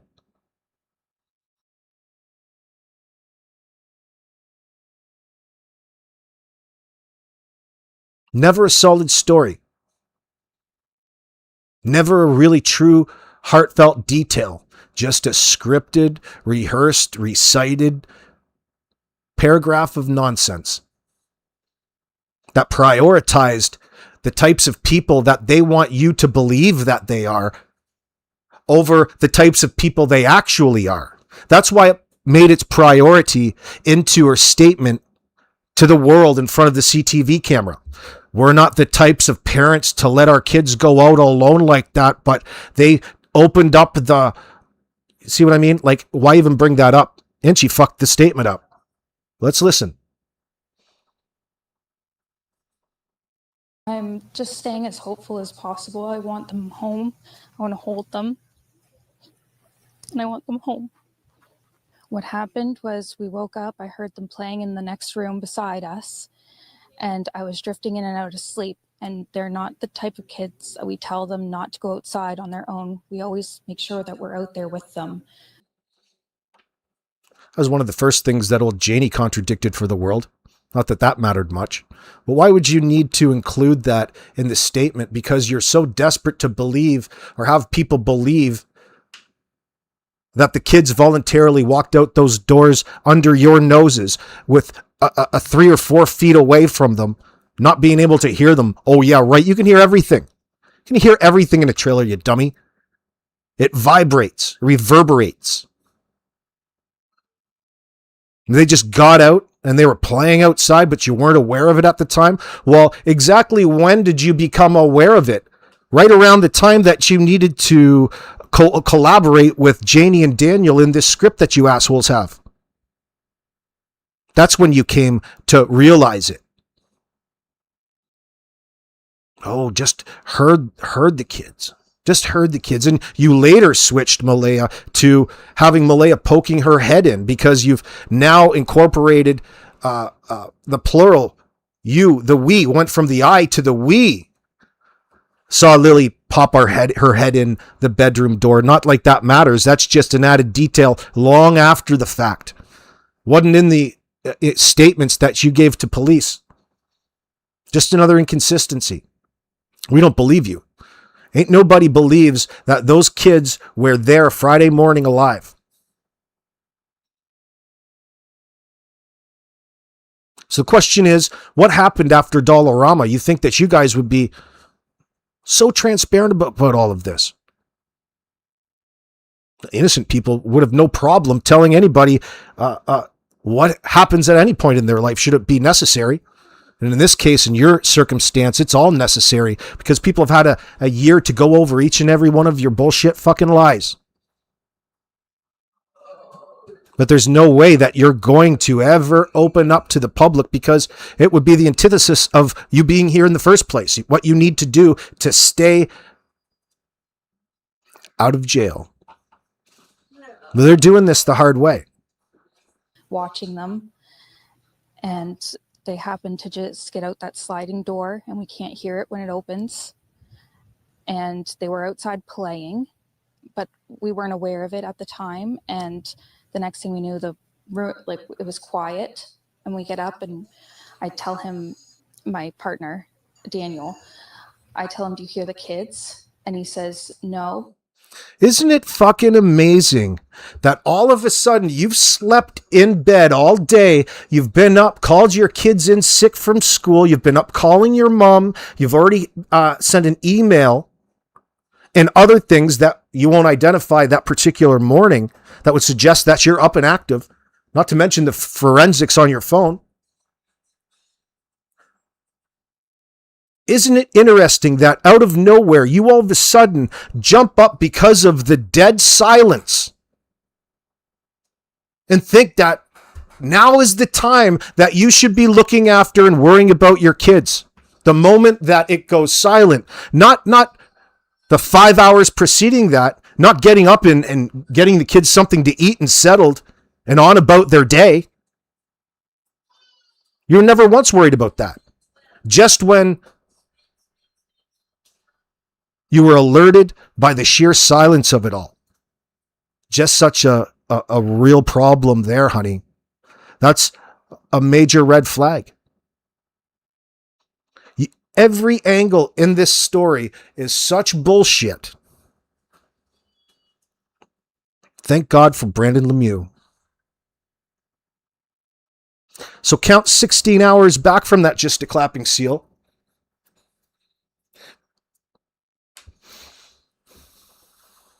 "12 hours would be 10 p.m. Somewhere around 4, 5, 6 p.m. Wouldn't that constitute evening? Wouldn't that constitute the sighting? Wouldn't that fall in line with the sighting from Harvey McKenzie seeing Jack wearing his blue backpack going somewhere? Maybe he's driving by, maybe he noticed it. Maybe he didn't get to tell everybody too many details because they don't get to see the kids much. There's a rift in the family because Malaya apparently won't let them see the kids. Are you sure that's it? Or is that's what is being broadcast by Janie or somebody? That's probably sounds like the information rolling around out there, but not the actual legitimate reason. They're real busy hiding all kinds of things that CPS would have a real problem with at that home. Primarily their substance abuse issues, domestic violence issues.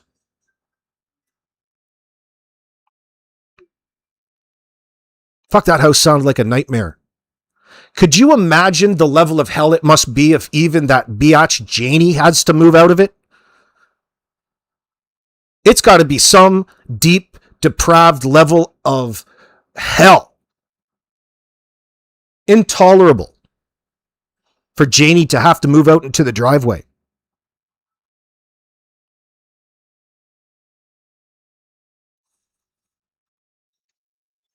Now, apparently, Wayne has 2 daughters. Do you understand that correctly? Now, before I go ahead and read you our messages, just to make sure I don't miss anything, Brendan was telling me yesterday how bizarre he thought it was. Let me go 2D on this. How bizarre he said it was because of where, something that triggered his mind from Mike Demand's live stream yesterday. Got it. And it had to do with Janie telling people, maybe it was in one of Sun Cycle Studios songs, but her account with where it was she was spending time on the pipeline searching. And it occurred to... Listen, Anita Benita, that reason is bogus in my opinion. DM family all talks horribly about Jack and Lily. Logan even referred to them as animals. Well, stop for a minute and think about that. She's probably referring to them as such, and you're picking up, interpreting that as such, but that's how the kids were being treated out there. That's how they're presented, as animals, as an unwanted burden in the presence of the home. It's forced Janie out of her normal routine and life habits. And it's caused all kinds of problems. And all of her brothers probably telling her the obvious, and Janie's stubborn, and it's not getting through. All of the problems that are associated with certain levels of denial. Janie's a beaten and defeated girl with a nasty bit of fight left in her.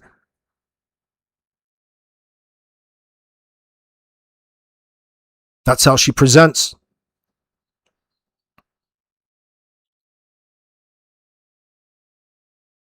Yeah, Robin Edwards, good point. Just like old Danny driving 15 miles an hour by where the blanket was, on Landsdown Road, but he says he didn't see it there. How does he know? Was he looking at the exact tree? Yeah, how would he even remind himself of it? I guess the one thing he has going for him is because it was on the corner of the access road back and behind there to the logging trail there by Earl's house. So his eyes probably would have been right on that spot because he would have been making a left on it at some point in time. But what he's really doing, well, at very least, he's placing himself there at the scene and just saying that he didn't see it hanging there or any of the clothes there. I don't know what exactly he said, but just by your comment, Robin. Who gives a fuck what he says?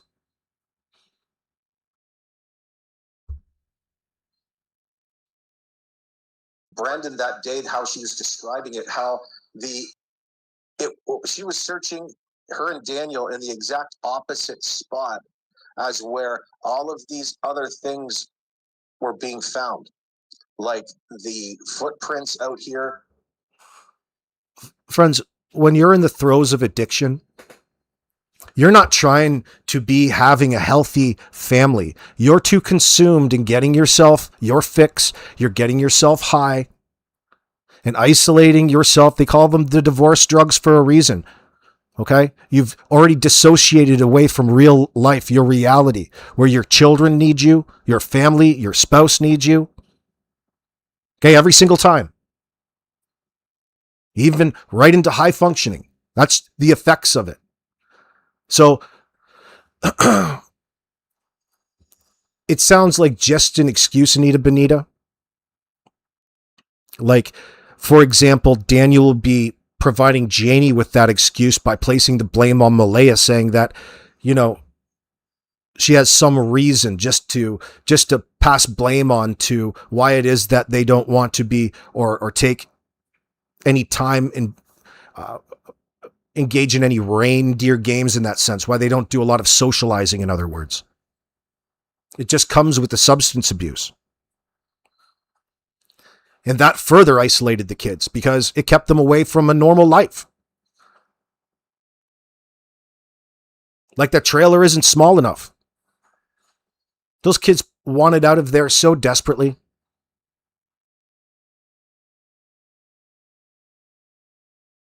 What the fuck was... why were either of them hanging on to this relationship so heavily? What is it that they were so hoping to get out of this? There was Meadow now, but that's not the answer that I'm looking for. That bonded them now, but it made things even worse.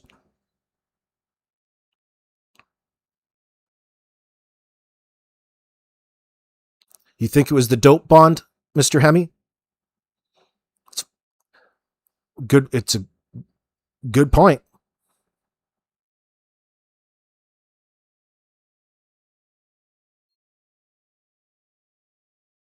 DM not going to where the blanket and footprints were found. The evidence is a dead giveaway. He knew they were planted. Dead giveaway, Anita. Yeah, but it's just another piece of that circumstantial evidence telling you their intentions that day and what was going on. They had their own agenda that particular day, and it was so off of what was happening with the RCMP and the search that they themselves called in. That alone is bizarre. Not that you should be standing there wondering in awe. It's suspicious. No matter what, you still have got to go through the process. You've still got to go through the paces. You can't stop and stamp your feet and decide everybody needs to end up in handcuffs and you're going to start aggressively questioning Tom, Dick, and Harry, whichever way that you want. That's the great Hollywood way, or that would be the Kojak way. Anita keeps bringing that up over there about all the things that she thinks that she would have done in that moment. Well, it's not all that interesting because it doesn't happen like that. In stop for a moment, Anita, because you're overlooking what's really happening there. You can focus more on just how devious they were at that point in time in reference to the information that's more relevant as per Jack and Lily, other than woulda, coulda, shoulda if you were a fantasy Hollywood detective. Anyway, just one of her many digressions, but I still have love for her. Yeah, I do like the Hollywood versions of cops. Listen, that happens, guys. That does happen under these models, but just not all the time at any point in time. Okay, there's a procedure to the way they gather their information. And then, like they say in paragraph 4 of the manual, then you can incorporate, you've got to weigh everything with evidence. Then you can incorporate some of the more, the harsher tactics, should they be needed at that point in time. But just not all of the fucking time. Yeah, looking back now, talk about the biggest armchair quarterback observation of the year. Hey, now that everything's figured out, now that I just found all of this out, I should have just went back on the first day and put handcuffs on him and I would have been okay. Yeah, but you would have been going against policy. You would have been fired. You would have been probably charged because you would have been violating their rights in that moment. Do you know what I mean? So I mean, you got to bring it back home the odd time. Nothing wrong with fantasizing in your own mind, but do it in the right spot.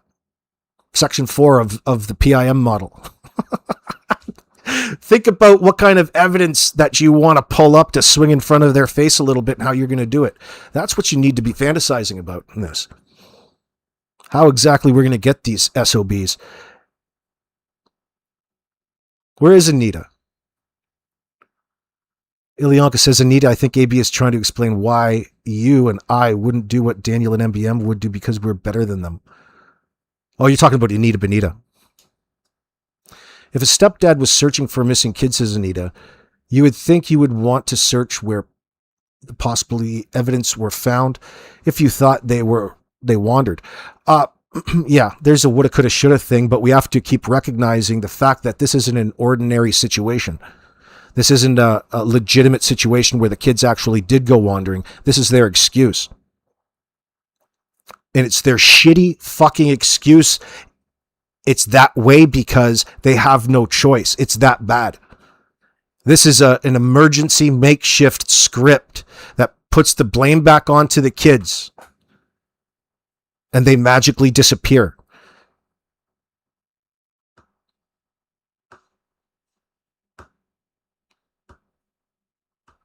And what are they going to do about it? That's why there's no added context. That's why there's no real cooperation. There's performed cooperation, disingenuous cooperation by the way of these suspects. But through that disingenuous nature, you can recognize the deception, which is a major problem with the investigation. Also, a flashlight for the investigators to know exactly where to look and who to blame at this point in time. They're on the right track, but they still have to gather all of that fancy information, which always takes up the majority of the investigation, the gathering phase. Helicopter Grandma, DM wanted cadaver dogs when they showed up. He told the reporter he knew 100% they, and I say they lightly because they have names, are not in the woods. Yeah, he thinks he can see the manipulation at hand.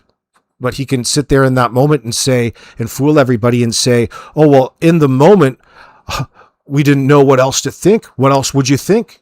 So he's still putting the blame back onto the victims.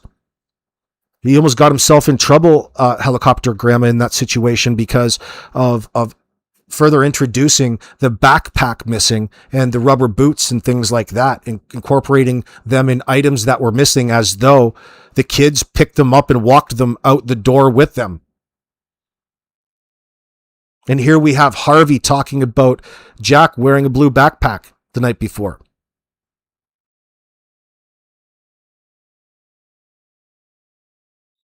So it seemed to me, with that Harvey statement, there's a good or high probability, should it be credible in that sense, that they had plans, a planned meetup. Jack was going somewhere that evening.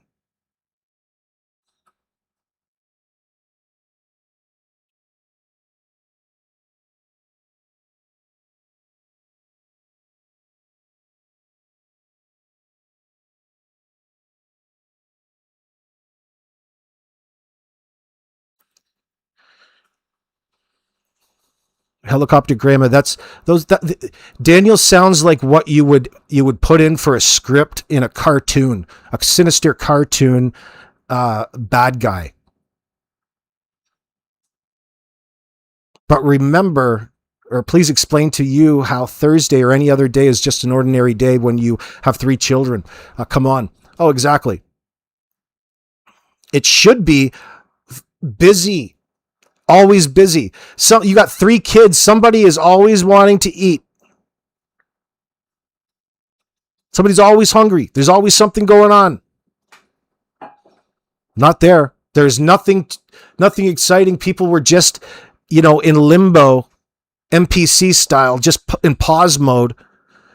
Nothing happened until what they need you to think is that they were so rudely interrupted by being victimized by a ghost abductor that came right into their house and stole the kids out from right under their noses, like when their backs were turned in the other room. But they can never just tie a real true timeline down to anything because they weren't cognitive of space and time in that moment. These are not excuses or words that come out of innocent people's mouths. Those aren't even acceptable excuses. Strongest indicator that this case is going hard against them.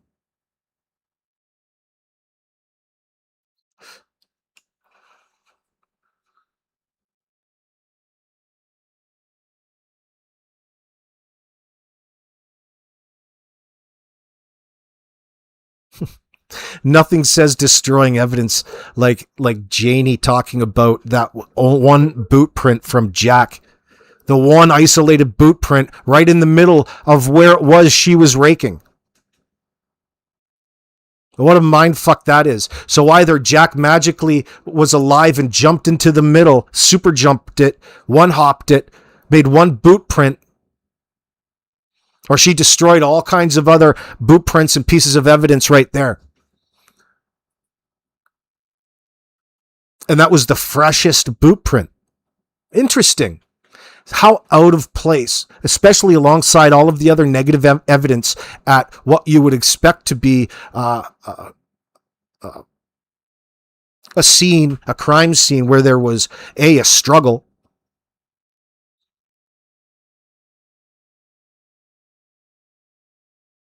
Maybe it was a bar. I do like that helicopter, Grandma, but put in a wrench on the door, but don't block the patio door, for fuck's sakes. They piss me off so much. Yeah, no doubt. But I mean, in reality, that wrench was put up there in order to keep people in, specifically old Malaya. That door's all fucked up because old Danny gets all sideways. He gets all bent out of shape and likes to pound on walls and throw things and punch walls. Assert his dominance over his loving wife.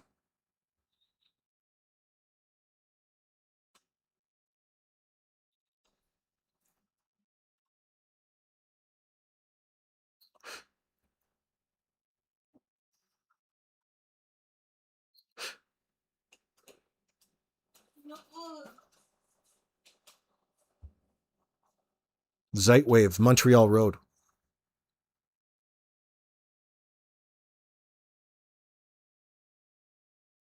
The pink shirt, the pink blanket. Most of the RCMP were down in this area of the pipeline searching. Now, why was Janie up here? If you take a look up here, this large bar that goes across is the power lines. This other one that's cleared, the smaller one, the more narrow one, is the gas pipeline. Yeah. Of course, that connects back to Earl Martell's Landsdown Road. Really, that goes through the back of the extended part. And at Earl's, remember, the ATV was parked at Earl's, according to Janie. The properties and behind Daniel Martell's. So Janie and Daniel were all up in here on the other side of the pipeline, up near, well, where Wayne's daughter's friend's truck looks to be parked. Right down here, north of the road that Harvey lives off of. He calls this road, the road that Harvey lives off. I guess I'll give him that, even though it's a side road. There's another side road to that yet, but if you go out farther, it kind of looks like that. Anyway, we talked about it, and this is the area that he was pointing out. This is area up in here by this pipeline, this pipeline coming up. This area was where old Janie and Daniel were spending most of their time, according to Brendan, searching, when in fact, all of the interest in RCMP were searching way the hell down there. And he can't figure out for the life of him, if all of the activity is down there, there's a reason for it. Why weren't Daniel and Janie interested in what the RCMP were looking at? Yeah. They already had their own program, guys.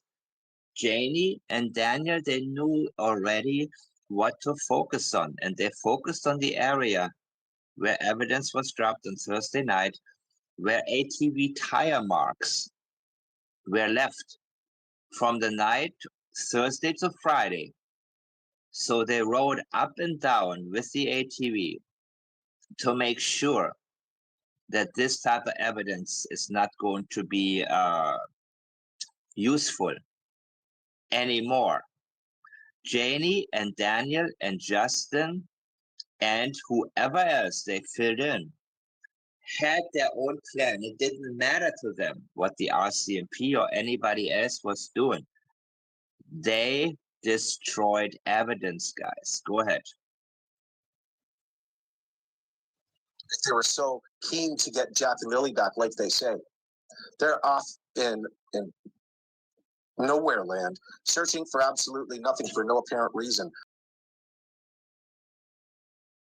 I'm going to share with you a message from Brandon last night, just because it's of interest. He didn't ask me to. I'm just reading it.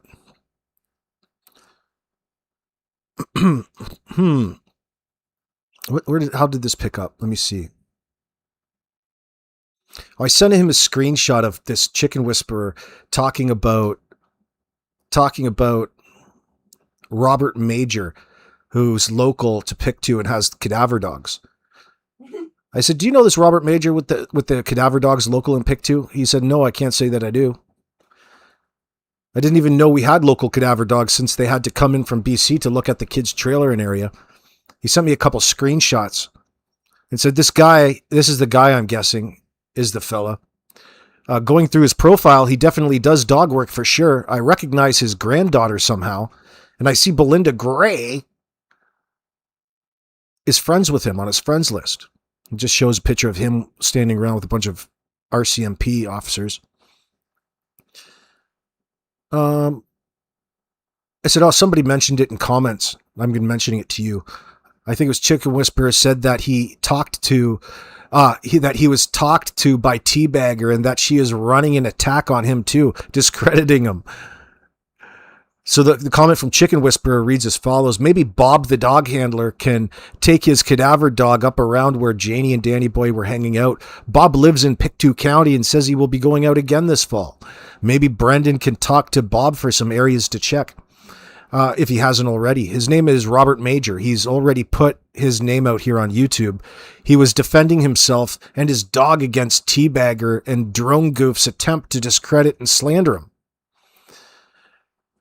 Brendan says, this is interesting. I mean, if it isn't clear to anyone yet that nasty Teabagger is only here to disinform and try to intimidate on behalf of MBM and Cheryl, I'm not quite sure what else it would take. Her show, in parentheses, is simply that not about the children and case, but to attack anyone going against her BFF, MBM, and Cheryl. Why would she ever attack this old man with his dogs? I'd consider going out with them to a few spots. It's a sin what that bitch Shenanigans is doing. I'm 100% positive they told me Harvey said he's seen Jack with his blue backpack on going somewhere. I'm 100% positive of that. Yeah, because I re-asked him that for the detail about the night because I just had to hear the quote again. Not that anybody was questioning it. Said I have no doubt at all. I was just misquoting the fine details. That's why I asked you. I said it's comedic because how reliant they are on the information pertinent to Jack and Lily's case is coming out from our channels, meaning Mike Demands and yours truly here in a controlled manner. And it shows. I'm like, remember, you're only perceiving it a certain way because of certain comments. People see and recognize and don't even feel the need to communicate it in a chat or the comment sections. Most don't. Like, I might comment because I want to see a creator do better, but I don't feel the need to get incorporated. I'm not saying that it's a negative thing because I encourage people to do it here. but it's a normal thing to sit back and hang back and not say anything.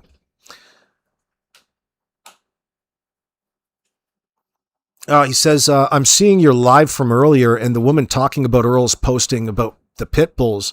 For a while, he was posting pics of his pit bulls, and it seemed to be in an attempt to keep people off of his property. It was in response to that. Yeah, I think I vaguely remember that. I seen the posts back when they were up on his personal page.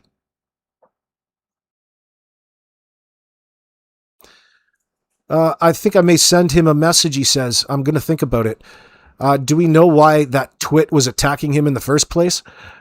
I see she has a new video up about me, but I won't watch it.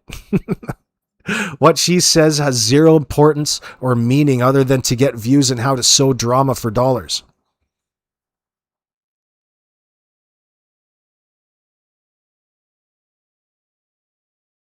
%, Johnny. 100%. 100%. He says it's over by Wayne and Harvey's. This is really, really good. Okay. Johnny and Billy are still here. I don't know where Billy is. Okay. At the start of the Matheson Road, if you look on the map, it's also a large body of water. Yeah, we can go there. I mean, we can go talk about all the possibilities, guys. Even when I'm talking about the Fundy Basin and I'm stuck there because of Daniel's water references. Yes, I mean, the cement, absolutely. We will go there. We will go everywhere until this case is closed. Johnny says the soil supposedly couldn't be tested because it may have been degraded or too old. I don't get that. Old or not, it needs to be tested. I agree 100%, Johnny, 100%, 100%. Everything needs to be tested, and I don't think the... Wait, what's this? He also says, I don't think they buried the dog. The hand dog grave was hit on by dog for human remains. For human remains, specifically human or any type of remains.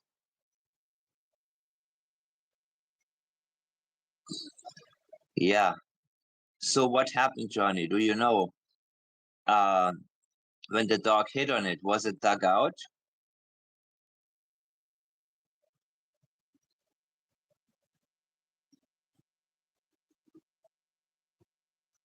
What was done?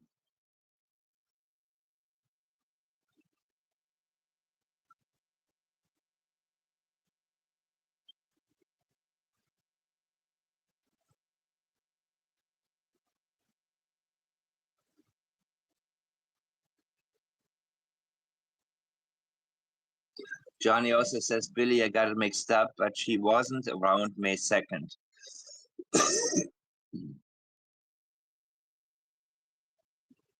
Wait a minute.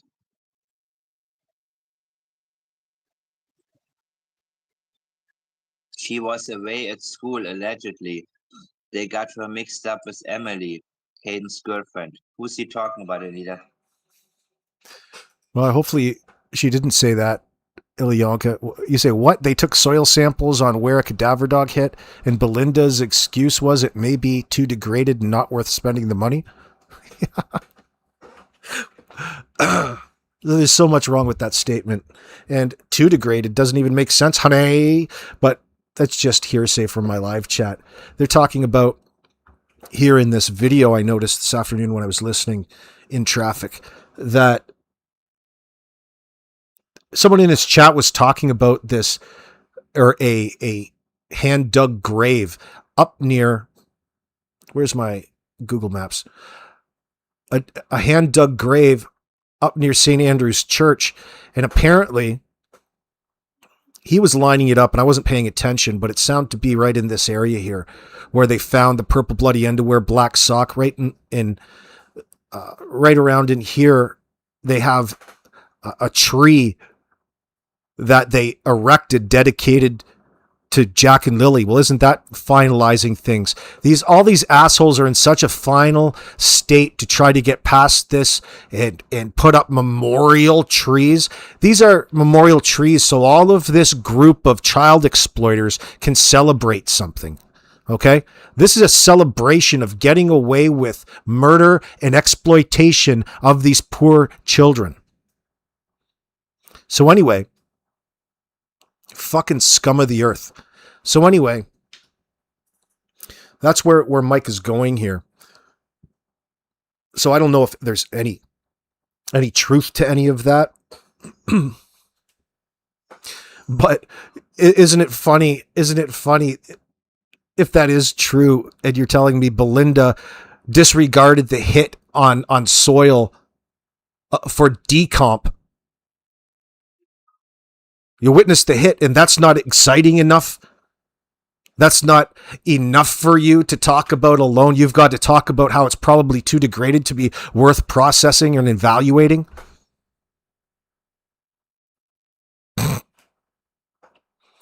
Priorities. It's a giveaway. She's a scum, lying bitch. POS. Fully on bed and engaged in holding these signs with the people who brought harm to Jack and Lily Sullivan.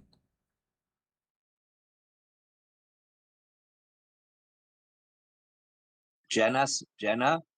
Yeah. But I think they're wrong because, how can I say this? I kept repeatedly being asked, I was shown a picture of Jenna, and I met Emily briefly at Cindy's, but I met her. Once I see somebody, I know them, and there's a distinct difference between Jenna and Emily. And Emily is very short. I didn't see Jenna in person, but they are very different. And I believe when Brandon came upon them, it was Emily in the vehicle. And I think, I'm not positive how the connection is of Jenna. I know it's on Janie's side, but she's the one that Wade keeps saying was watching the baby. I think she's only about 16, and she's brown haired and blue eyed, a pretty girl. Okay. Emily is very different looking and very petite. Remember, Emily's young, very young, where Jenna looks. Hey, Brandon, if you're out there listening, I'm going to read this comment. I want you to pay attention. Helicoptergram is in my chat saying, "That's not true. Bob, the dog handler, took samples and took them to his yard and hid them, and his dog hit on them again." Well, what's the dog hitting on? Decomp?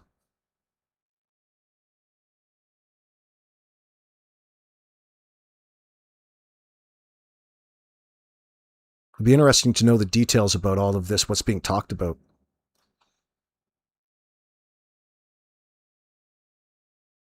She doesn't look her age. She's Helicopter Grandma, unfortunately, you're not privy to most of the information accessible to people behind the scenes.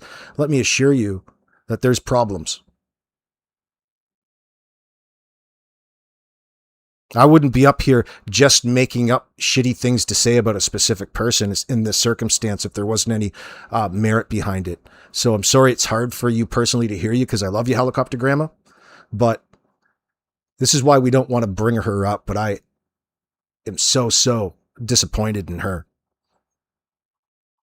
She knows why. Eventually, we'll be able to talk about it. Eventually, it'll all come out. But now it's just a distraction. We don't need another distraction getting away from the Jack and Lily situation. This is the only reason that it doesn't get mentioned. And primarily in the circumstance, it's because of what people out there don't see directly, unless you're involved in it, involved in the communications, involved in what's going on.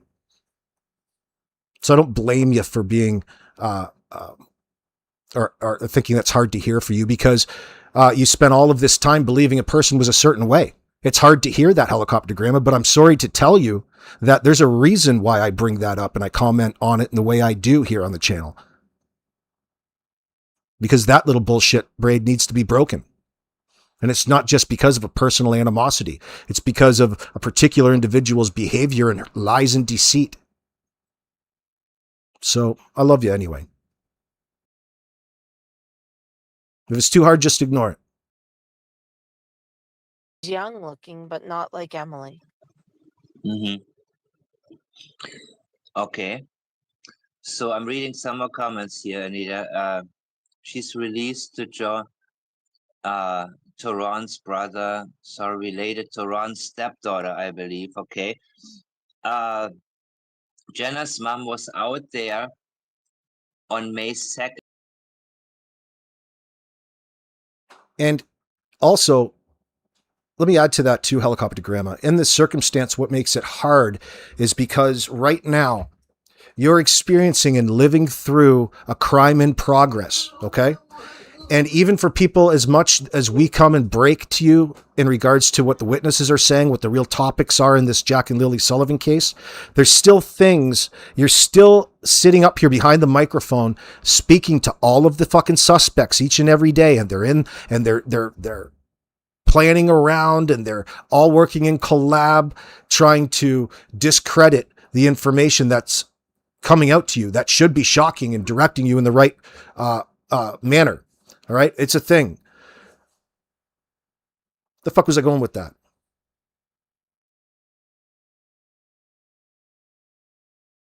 So the reason for that is there's certain things when you're in this situation coming up here and speaking on the case that you want to hold back and you want to keep back because you don't want to show all of your cards at the table. That way, all of the individuals are always making that adaptation and adjustment in front of you, especially when it comes to this extended group of con artists and child exploiters. No matter what your opinion is of it, it's the definition of it.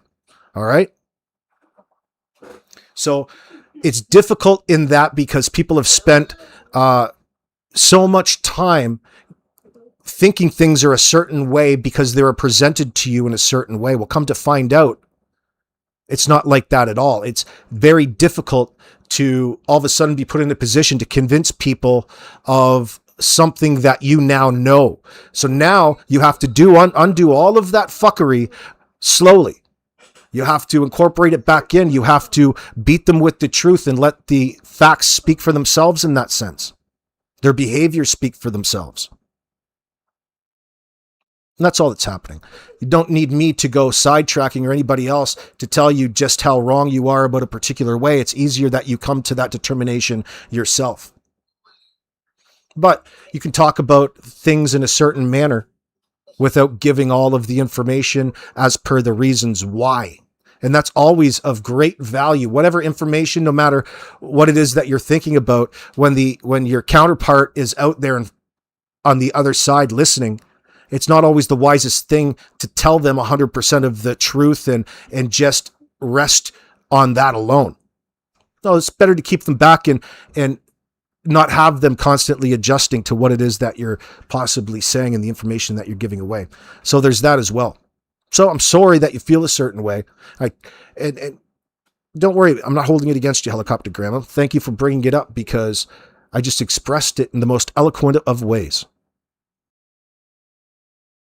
And searching. He says Jenna's mom was out there on May 2nd, Anita.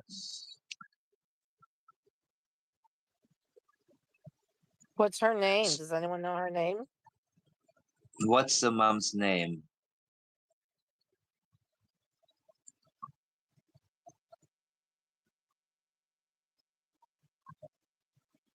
Well, thank you, Random Jody Hines. But again, there was this, remember, we have to clarify whom Brandon met at 10:43 a.m. on Friday, May 2nd, 2025. I'm He positive that it clarified. was Emily. What? I'm positive that it was Emily. Okay, wait. Yeah, Tamaru, Okay, deprogramming well, in that sense. Whom Brandon clarified By proxy, it deprogramming by proxy, was. I guess. Brandon clarified it was Emily that he saw. In the beginning, there was a misunderstanding, and he made sure, and it was Emily that he saw May 2nd, where the evidence was planted. Alvin was there. That was for sure Emily that he spotted. And I'm talking about Brandon right now. Wayne was seen coming out of the woods up where Wayne was seen coming out of the woods there where Janie and Daniel were searching. Got it, guys. Okay. Well, Helicopter Grandma, it comes down to it where I can't stand against my word. Believe me, I'm not begging you to believe me all about how bad somebody is. You know well enough what environment you're in. You make all of the proper observations, Helicopter Grandma. Don't worry about it. Don't even feel bad. Just take it slow. Take it all in. You don't have to go and make your determining. You don't have to go and leave other creators. Well, I would recommend that you only listen to me and Mike, maybe Justin the odd time, when it comes to this case. But don't think that you're just emotionally attached to the case at hand and the things that you think you know about it. Sadly, like many of everybody else, we've all had to go through the same thing because we've all been fed the same line of bullshit. I'm just trying to help pull you through a little bit, Helicopter Grandma. You're good. Okay, let me see the next comments. Yes, her mom was, but Jenna was at school, but it was Jenna in the red truck that blocked the road during first PBMH search. Gotcha.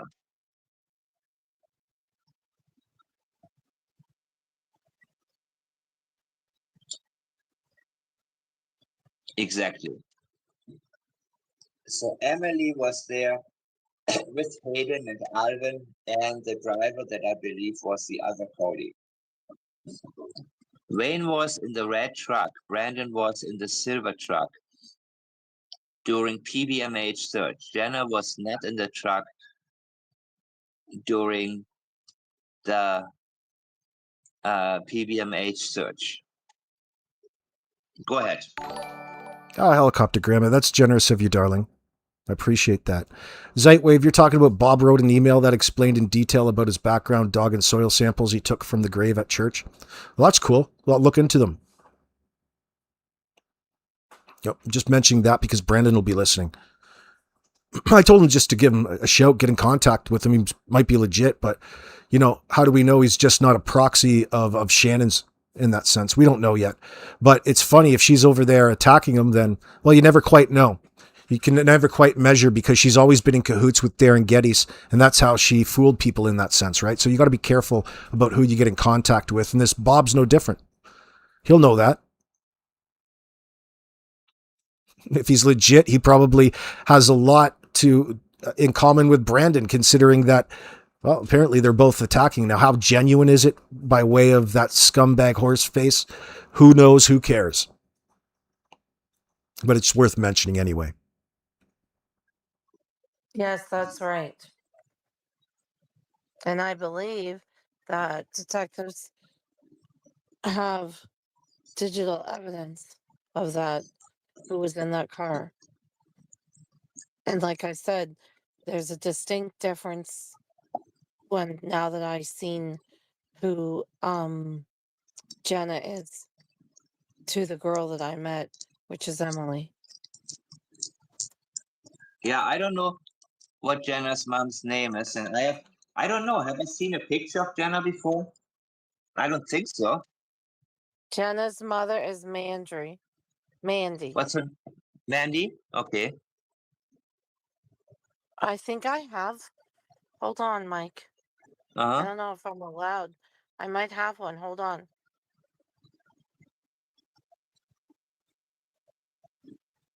Okay, yeah, I'm gonna put a family tree together. That's actually a good idea. Mandy Jodry. That's Jenna's mom. What time was Mandy searching? Good question.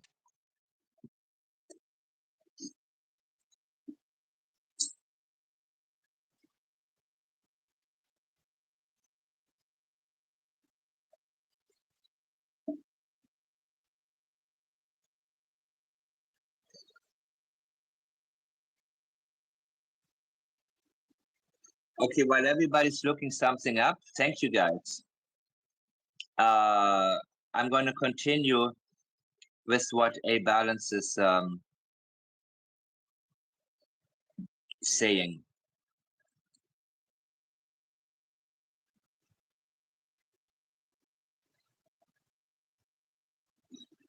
Let me go ahead.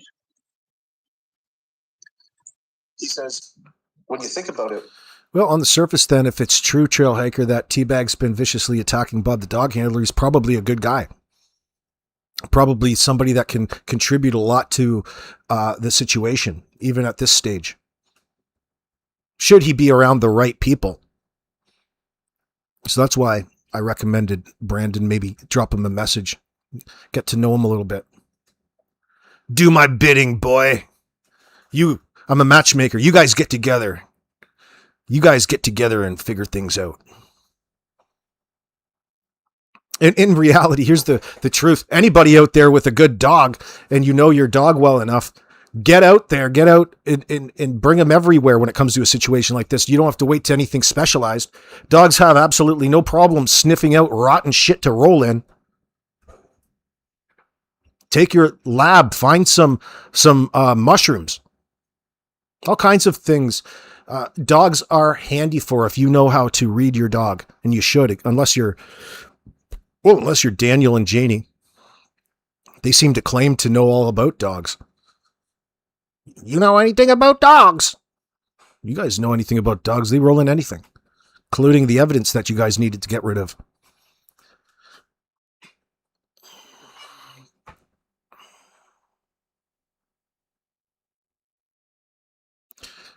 Mr. Hemi says, well, their narrative is Daniel is an abusive monster, so it makes sense why they would react when he was her last known location. I'm not sure I know what you mean, Mr. Hemi. How he would react when he was her last known. Who are you referring to? I'm confused. why in the F would Daniel and Janie be up there searching when everybody is at the exact opposite side? The opposite side, way down here. Everybody searching the pipeline way down in this direction, except Daniel and Janie.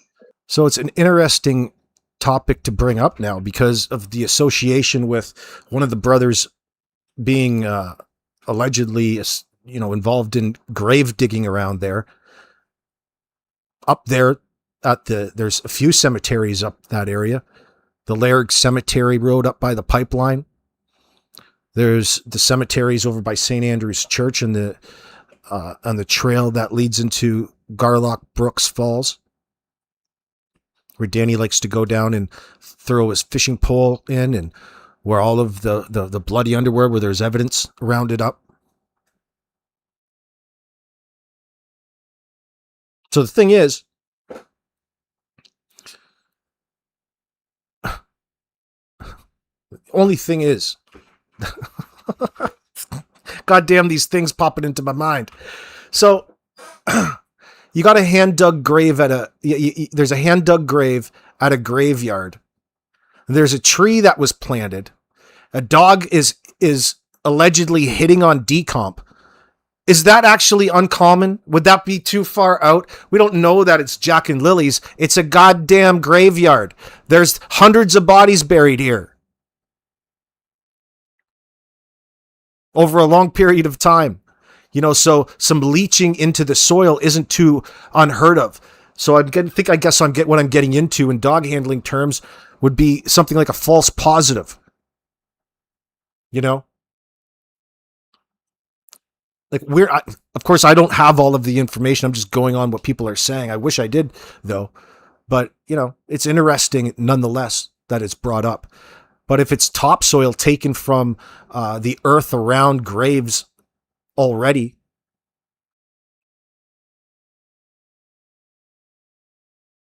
how do you know it's not the DNA of like 25 different people in there, loosely?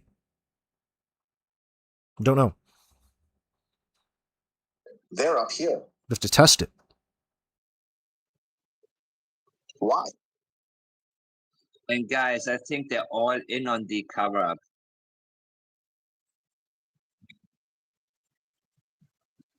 So Brandon's saying, if you take a look go back to Gerlock Road, and we'll call to the right of Gerlock Road, the east, this part, the east, the search area east. There was a few things found in that search area, but the focus of the search was minimal over here. Very minimal to this side. It all focused this side and down, okay? That's where the primary focus was.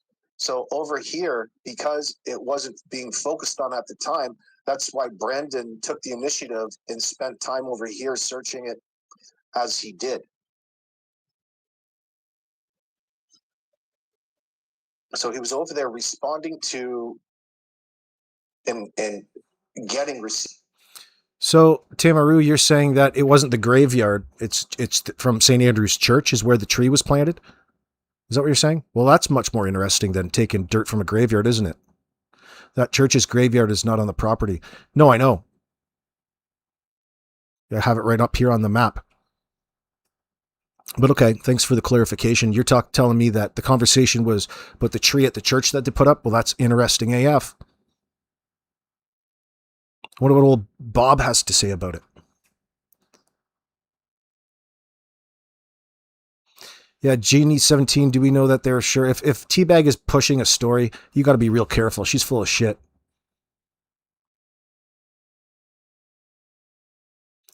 Yeah, if it's an older church too. It's generally a small graveyard on the property, right? Especially from the olden days, we'll call it the frontier days. 1800s into the early turn of the century.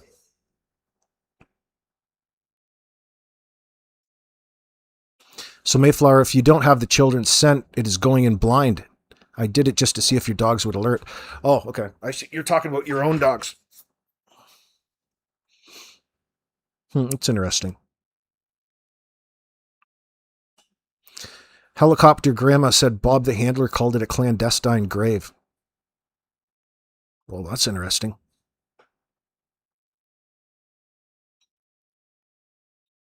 Shan said this, take it with a grain of salt. Okay, I'll stop talking about it then.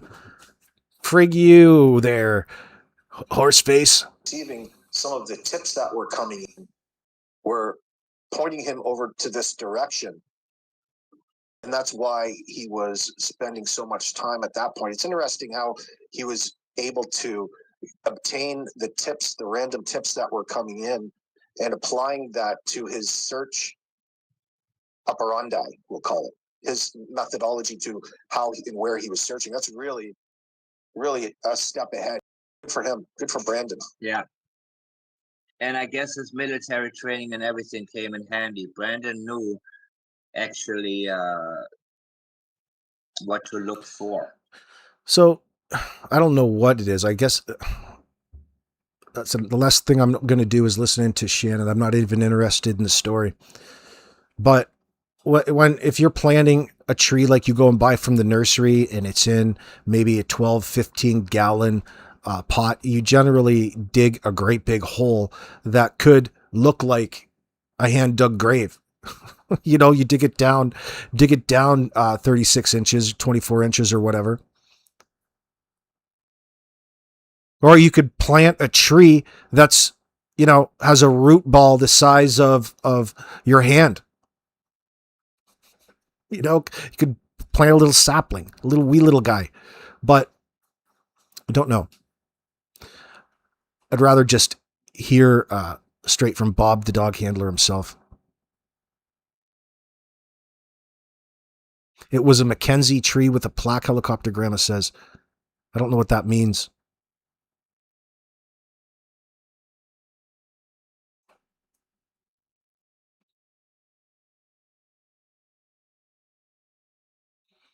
Teabag isn't pushing the story, says Cindy Sperry.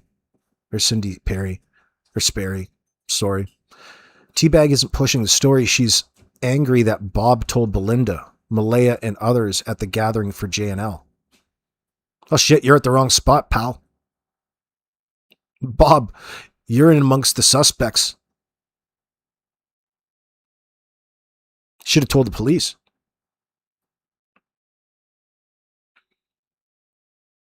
Yeah, thanks for the information if that's true, Cindy.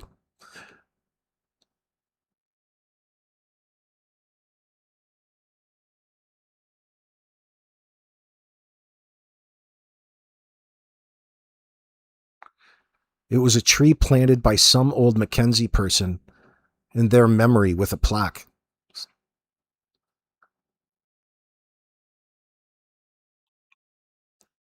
A plaque in whose memory?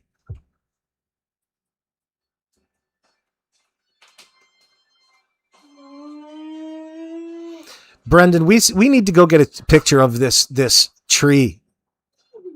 When you're down in the area, take a swoop by and see if you can figure it out.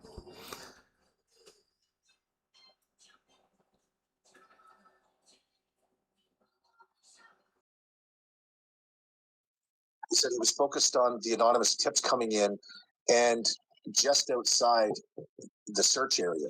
Oh, that's good, Debbie. Thank you for the info. And he said what the funny part is the area where the boot print was found was the area in which the RCMP and searchers were focused on most heavily. I see what you're saying, Cindy.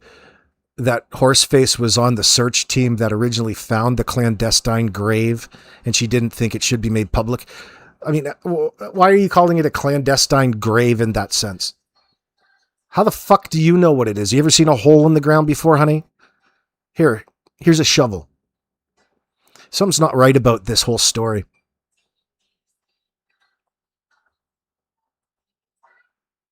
Mayflower, you didn't see a tree and a plaque?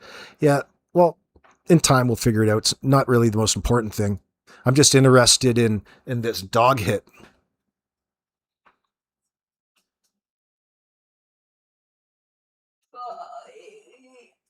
Which again is down in this area right here.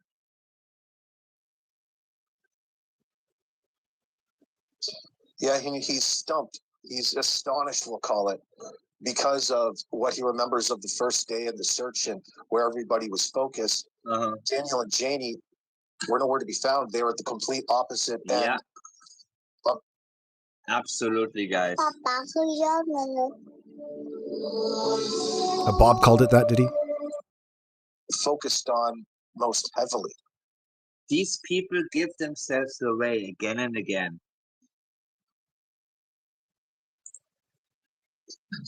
Which again is down in this area right here.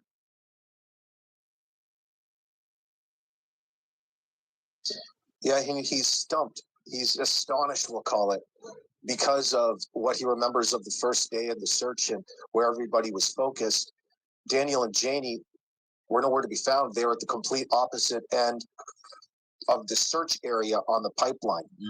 They weren't down where the RCMP and everybody was. They were focused and by their own words, admittedly, up by Lairg Road on the pipeline. Yeah. Why was Janie Okay, up Billy, with go. Daniel searching by this Matheson Road, Gerlock Road cutoff? Yeah. Why was Janie and Daniel focused on this particular area when all of the professional interest around was the exact opposite area? Because they knew. Extremely They knew. Okay? The others were searching. They're putting the pieces together. But Janie and Daniel knew exactly where Daniel went that night. They didn't need any advice. Where should we search? None of that. They had their own program. There was a lot of... Daniel is a very chaotic guy. I believe there was so much evidence dropped all over the place. And then later on, he realized, oh my God, they're all here. They're all searching. We need to get to whatever else I may have dropped that night. Vicious. Oh, they're avoiding the cops. Yeah. I don't trust this story whatsoever at this point in time, considering the source and where it's being talked about. Even if there is a little interesting side to it. I'm not trusting it already, but we'll see what we can find out about it.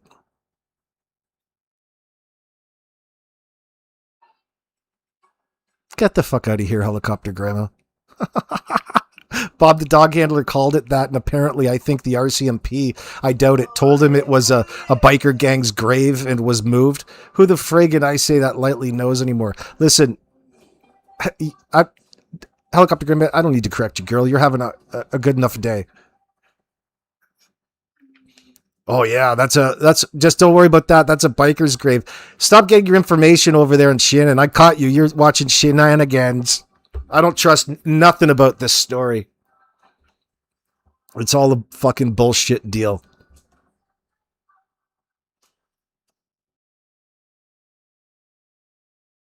Brendan. He's saying if you look at where it is in comparison to the Gerlock Road trailer, it's quite a ways away. Why would you even be up there in the first place searching for kids that you claim that were there 17 minutes earlier? It makes absolutely no sense to spend time up there searching. Yeah. See, Brendan says he's astonished because he just assumed that up to that point, Janie and Daniel were down by where the boot prints were allegedly found off of Landsdown Road until yesterday when she was on record talking about how her and Daniel were on the pipeline up by Matheson Road and Gerlock Road. He says he got shivers listening to it. From what he remembers, it stood out to him as significant. Like there's no rationale or reasoning for it. So just finishing off the conversation in the background. I said, I'll look for it. It's interesting. He said, yeah, let me know, dude. Interesting if I heard right. So I sent him a screenshot. You're telling me she was up in this area? The one that I showed you? I said, yeah, she says Matheson Road. So that's the pipeline there. The red pin on the road with only coordinates is Matheson Road. Let me see if I find that part real quick. Again, it's on. No, one moment, please.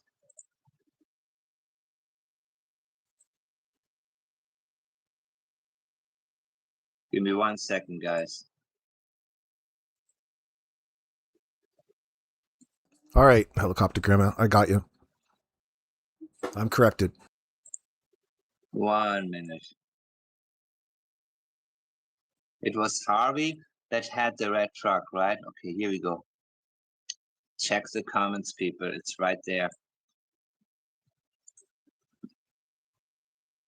Nope. Wayne has a red Dodge too. I'm coughing too. The stickiest of the icky, man. 1 second, people.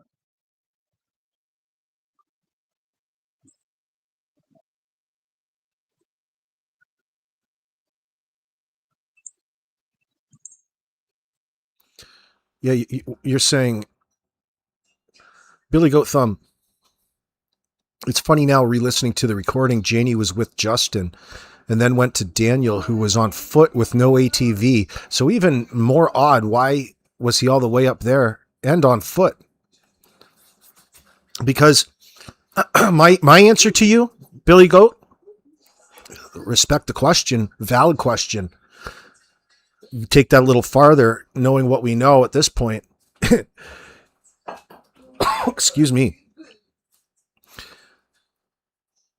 Because in the moment, at that time, when the RCMP were responding, they needed to sell the story that the kids were inside 17 minutes ago and now they're outside, and they've got a whole story as to how the kids opened up the door and left, never to be seen again. They've got a whole story ready to go that hasn't changed for over a year. Not that that's making it reliable.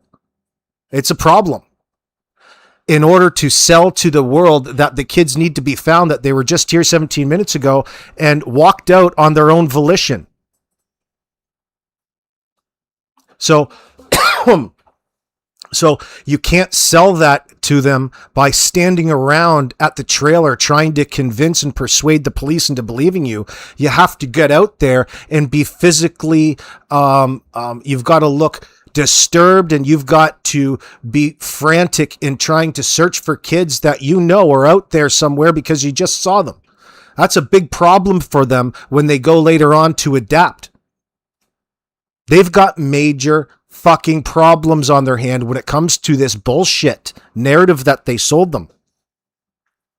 That's their way of thinking in the moment. They have to sell this to the RCMP. You've got to sell this. You can't do that from standing around doing nothing. So they need to be out there in a way, in a place, from their perspective, that they're not going to be immediately seen.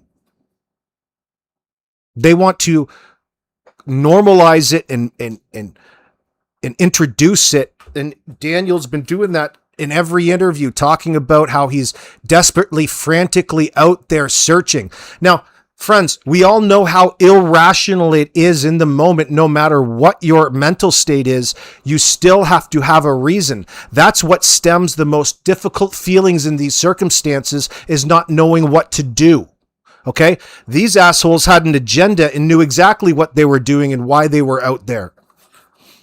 And it comes back into what I just explained. They have to sell it to the cops in the moment.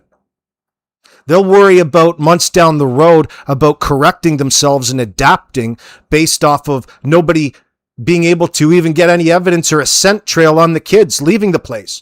Well, then obviously somebody must have came in here and did the impossible and stole the kids out from underneath us. That's how they project it back onto you. With no explanation. With no rational explanation. Only hoping that the kids are being looked after well. Now, that would be the last shit that comes out of anybody's mouth, Malaya.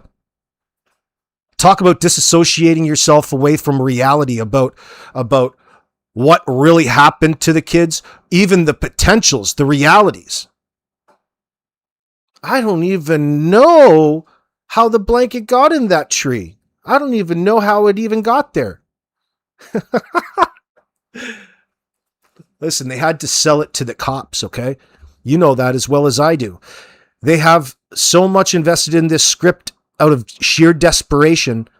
The sheer paranoia and panic of that is enough to tap into emotions, because you're really playing with fire in that moment.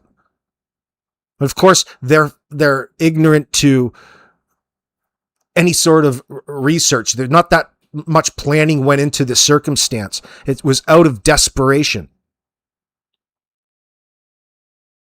But they knew as soon as it happened what they were going to do. They weren't going down for this because it was out of their control. Whatever happened to Jack and Lily, they can't undo, which is death.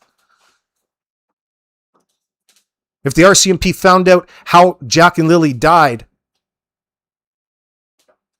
they would immediately know who was responsible.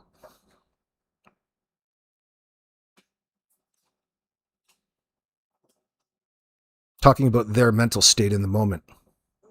They had to go back and have Malaya call up and report the kids missing, and they'll worry about it, and they can lead you with a carrot all the way to hoping that you assume that somebody stole the kids.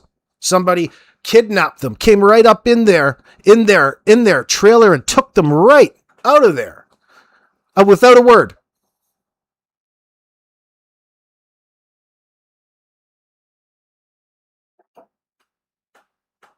And this whole experience with Janie and the children outside is all experiential memory.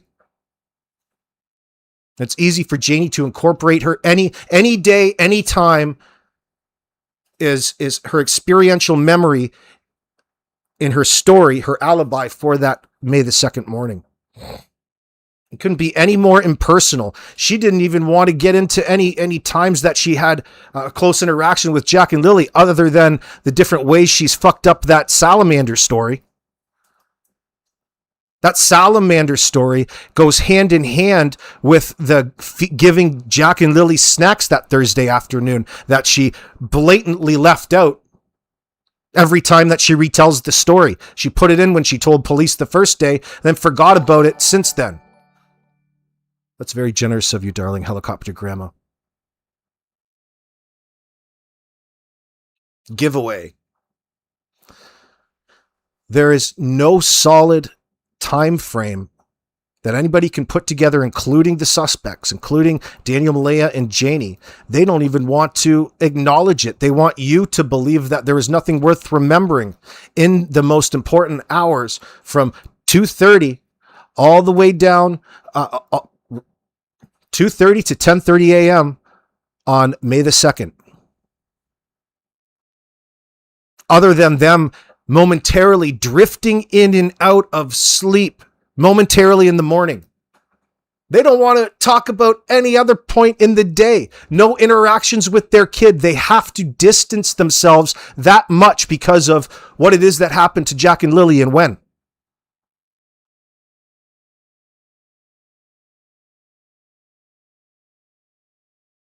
The Billy Goat Thumb says Janie really put her foot in her mouth when she leaked her and Justin and Daniel were up on the Matheson Road.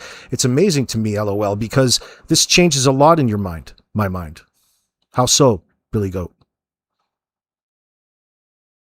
Well, it's just, nothing's changed really at this point in time. It's always been out there. Now we can sit there and physically look at it and see how bizarre it is, considering where all of the other quote unquote evidence, manipulated or planted or otherwise, was placed and led to be found by the individuals who planted it in the first place. Brendan's amazing for even being there and witnessing that in the moment. That's so vital to the path and direction of it, where investigators are looking. Imagine how, well, maybe it wouldn't have been. Imagine how different it would look if Brendan's 1048 story wasn't around, wasn't there, didn't happen.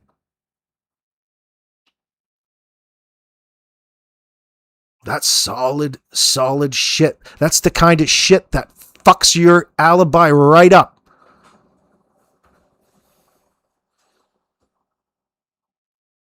They got to circle the wagons. This is the type of paranoia that's driving them.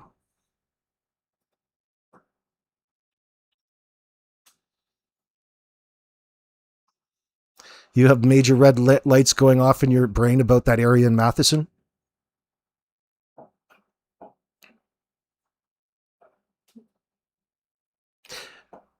We can recognize all of the reasons in order to sell the story in the moment as to why they were up there, but there's more than one reason. This is multitasking. They're covering up, going over with fresh tracks over the tracks that would lead them to other places where they were getting rid of evidence. This was taking up a considerable amount of time. And in that getting rid of evidence, this moment in time between whatever happened to Jack and Lily and the time that they decided to call, Malaya called the 911 at 10:01 a.m., there was so many different people involved in being present when evidence was being, we'll call it the extended crime scene, was being manipulated, evidence planted, dumped.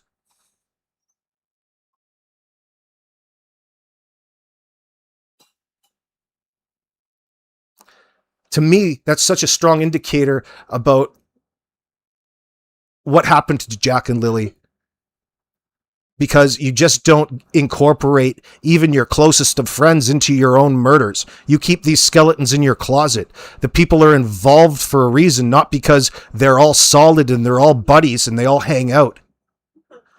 The people are all already involved in the exploitation of these two children who we all recognize are already neglected, abused, unwanted, and a burden, and in the care of individuals who are deep in the throes of addiction and out of control, with every problem, and life is catching up to them. The pressure was mounting. Now, that pressure maybe drove their frequency in which they set Jack and Lily up on all of these different sleepovers in different places in exchange for money. But eventually that lifestyle that they found themselves in came back and put them in this situation that you see here today. Maybe it was unintentional, but how can you really say it was? Technically, you could say it was unintentional, but the kids were put in harm's way directly by their parents into the hands of a child predator. Is that so unintentional? I don't think so. Is that accidental? I don't think so. Is that fucking life in prison times 2 for everybody involved, including the cover-up? Absolutely. So all of a sudden the question as to who took the lives of Jack and Lily is a lot more difficult to answer, both legally. So you can understand where things are so complicated for the RCMP, considering the amount of people involved in the exploitation of these poor children. They should hire me as a PR fucking man. Especially those guys in Nova Scotia. I'll be their Top Gun RCMP constable, junior constable. Let me come on up there and straighten things out as junior constable. Then I'll run for mayor of Pictou County.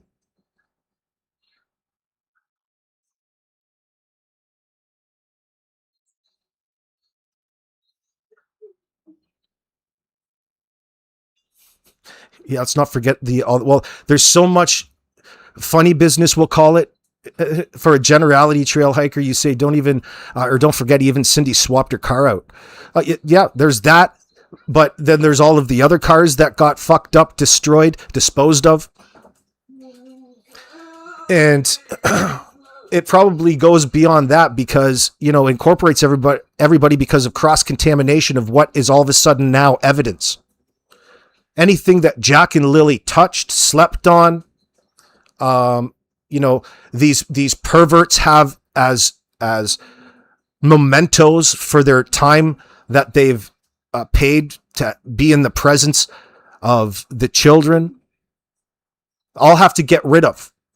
Like Kent probably had to clear out 10 fucking closets of all the Chomo stuff he had to dump. And Darren, forget about it. Bus driver Gerald Paul Ward, SD cards.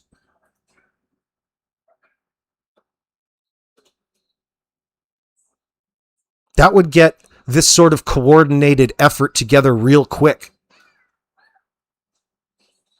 Especially the circle of individuals that were participating in the exploitation, not just Malaya and Danny.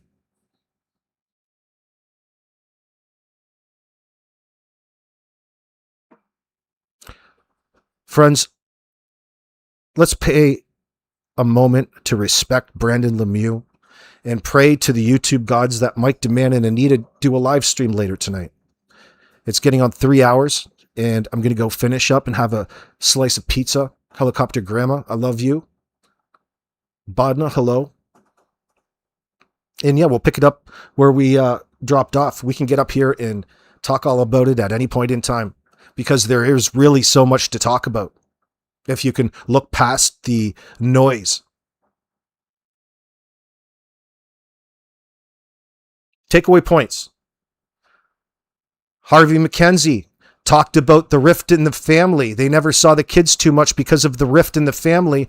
The word was Malaya kept the kids, wouldn't let the family see the kids. Not sure I believe that. But that's the word. Doesn't have to be true. And on Thursday evening, he saw Jack wearing his blue backpack going somewhere.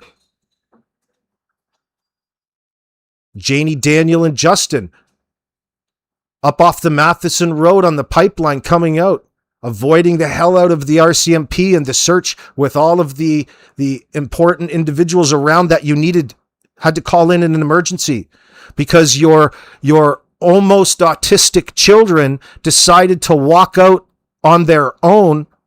And this is typical of them. They've done this before. 3 sentences that started off this investigation came from the call to 911 from Malaya Brooks Murray. And first thing that she did is put blame onto the victims. That her kids probably walked out of the door. They are possibly autistic. She blamed autism. And she said that the kids have done this before.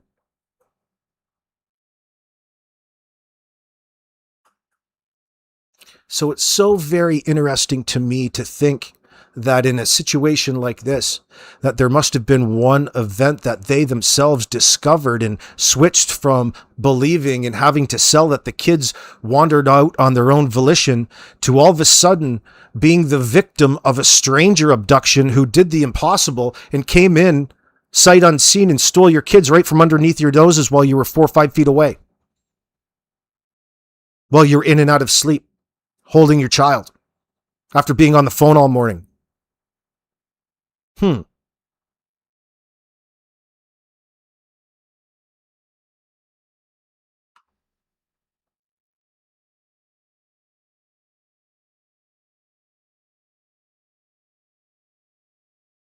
see you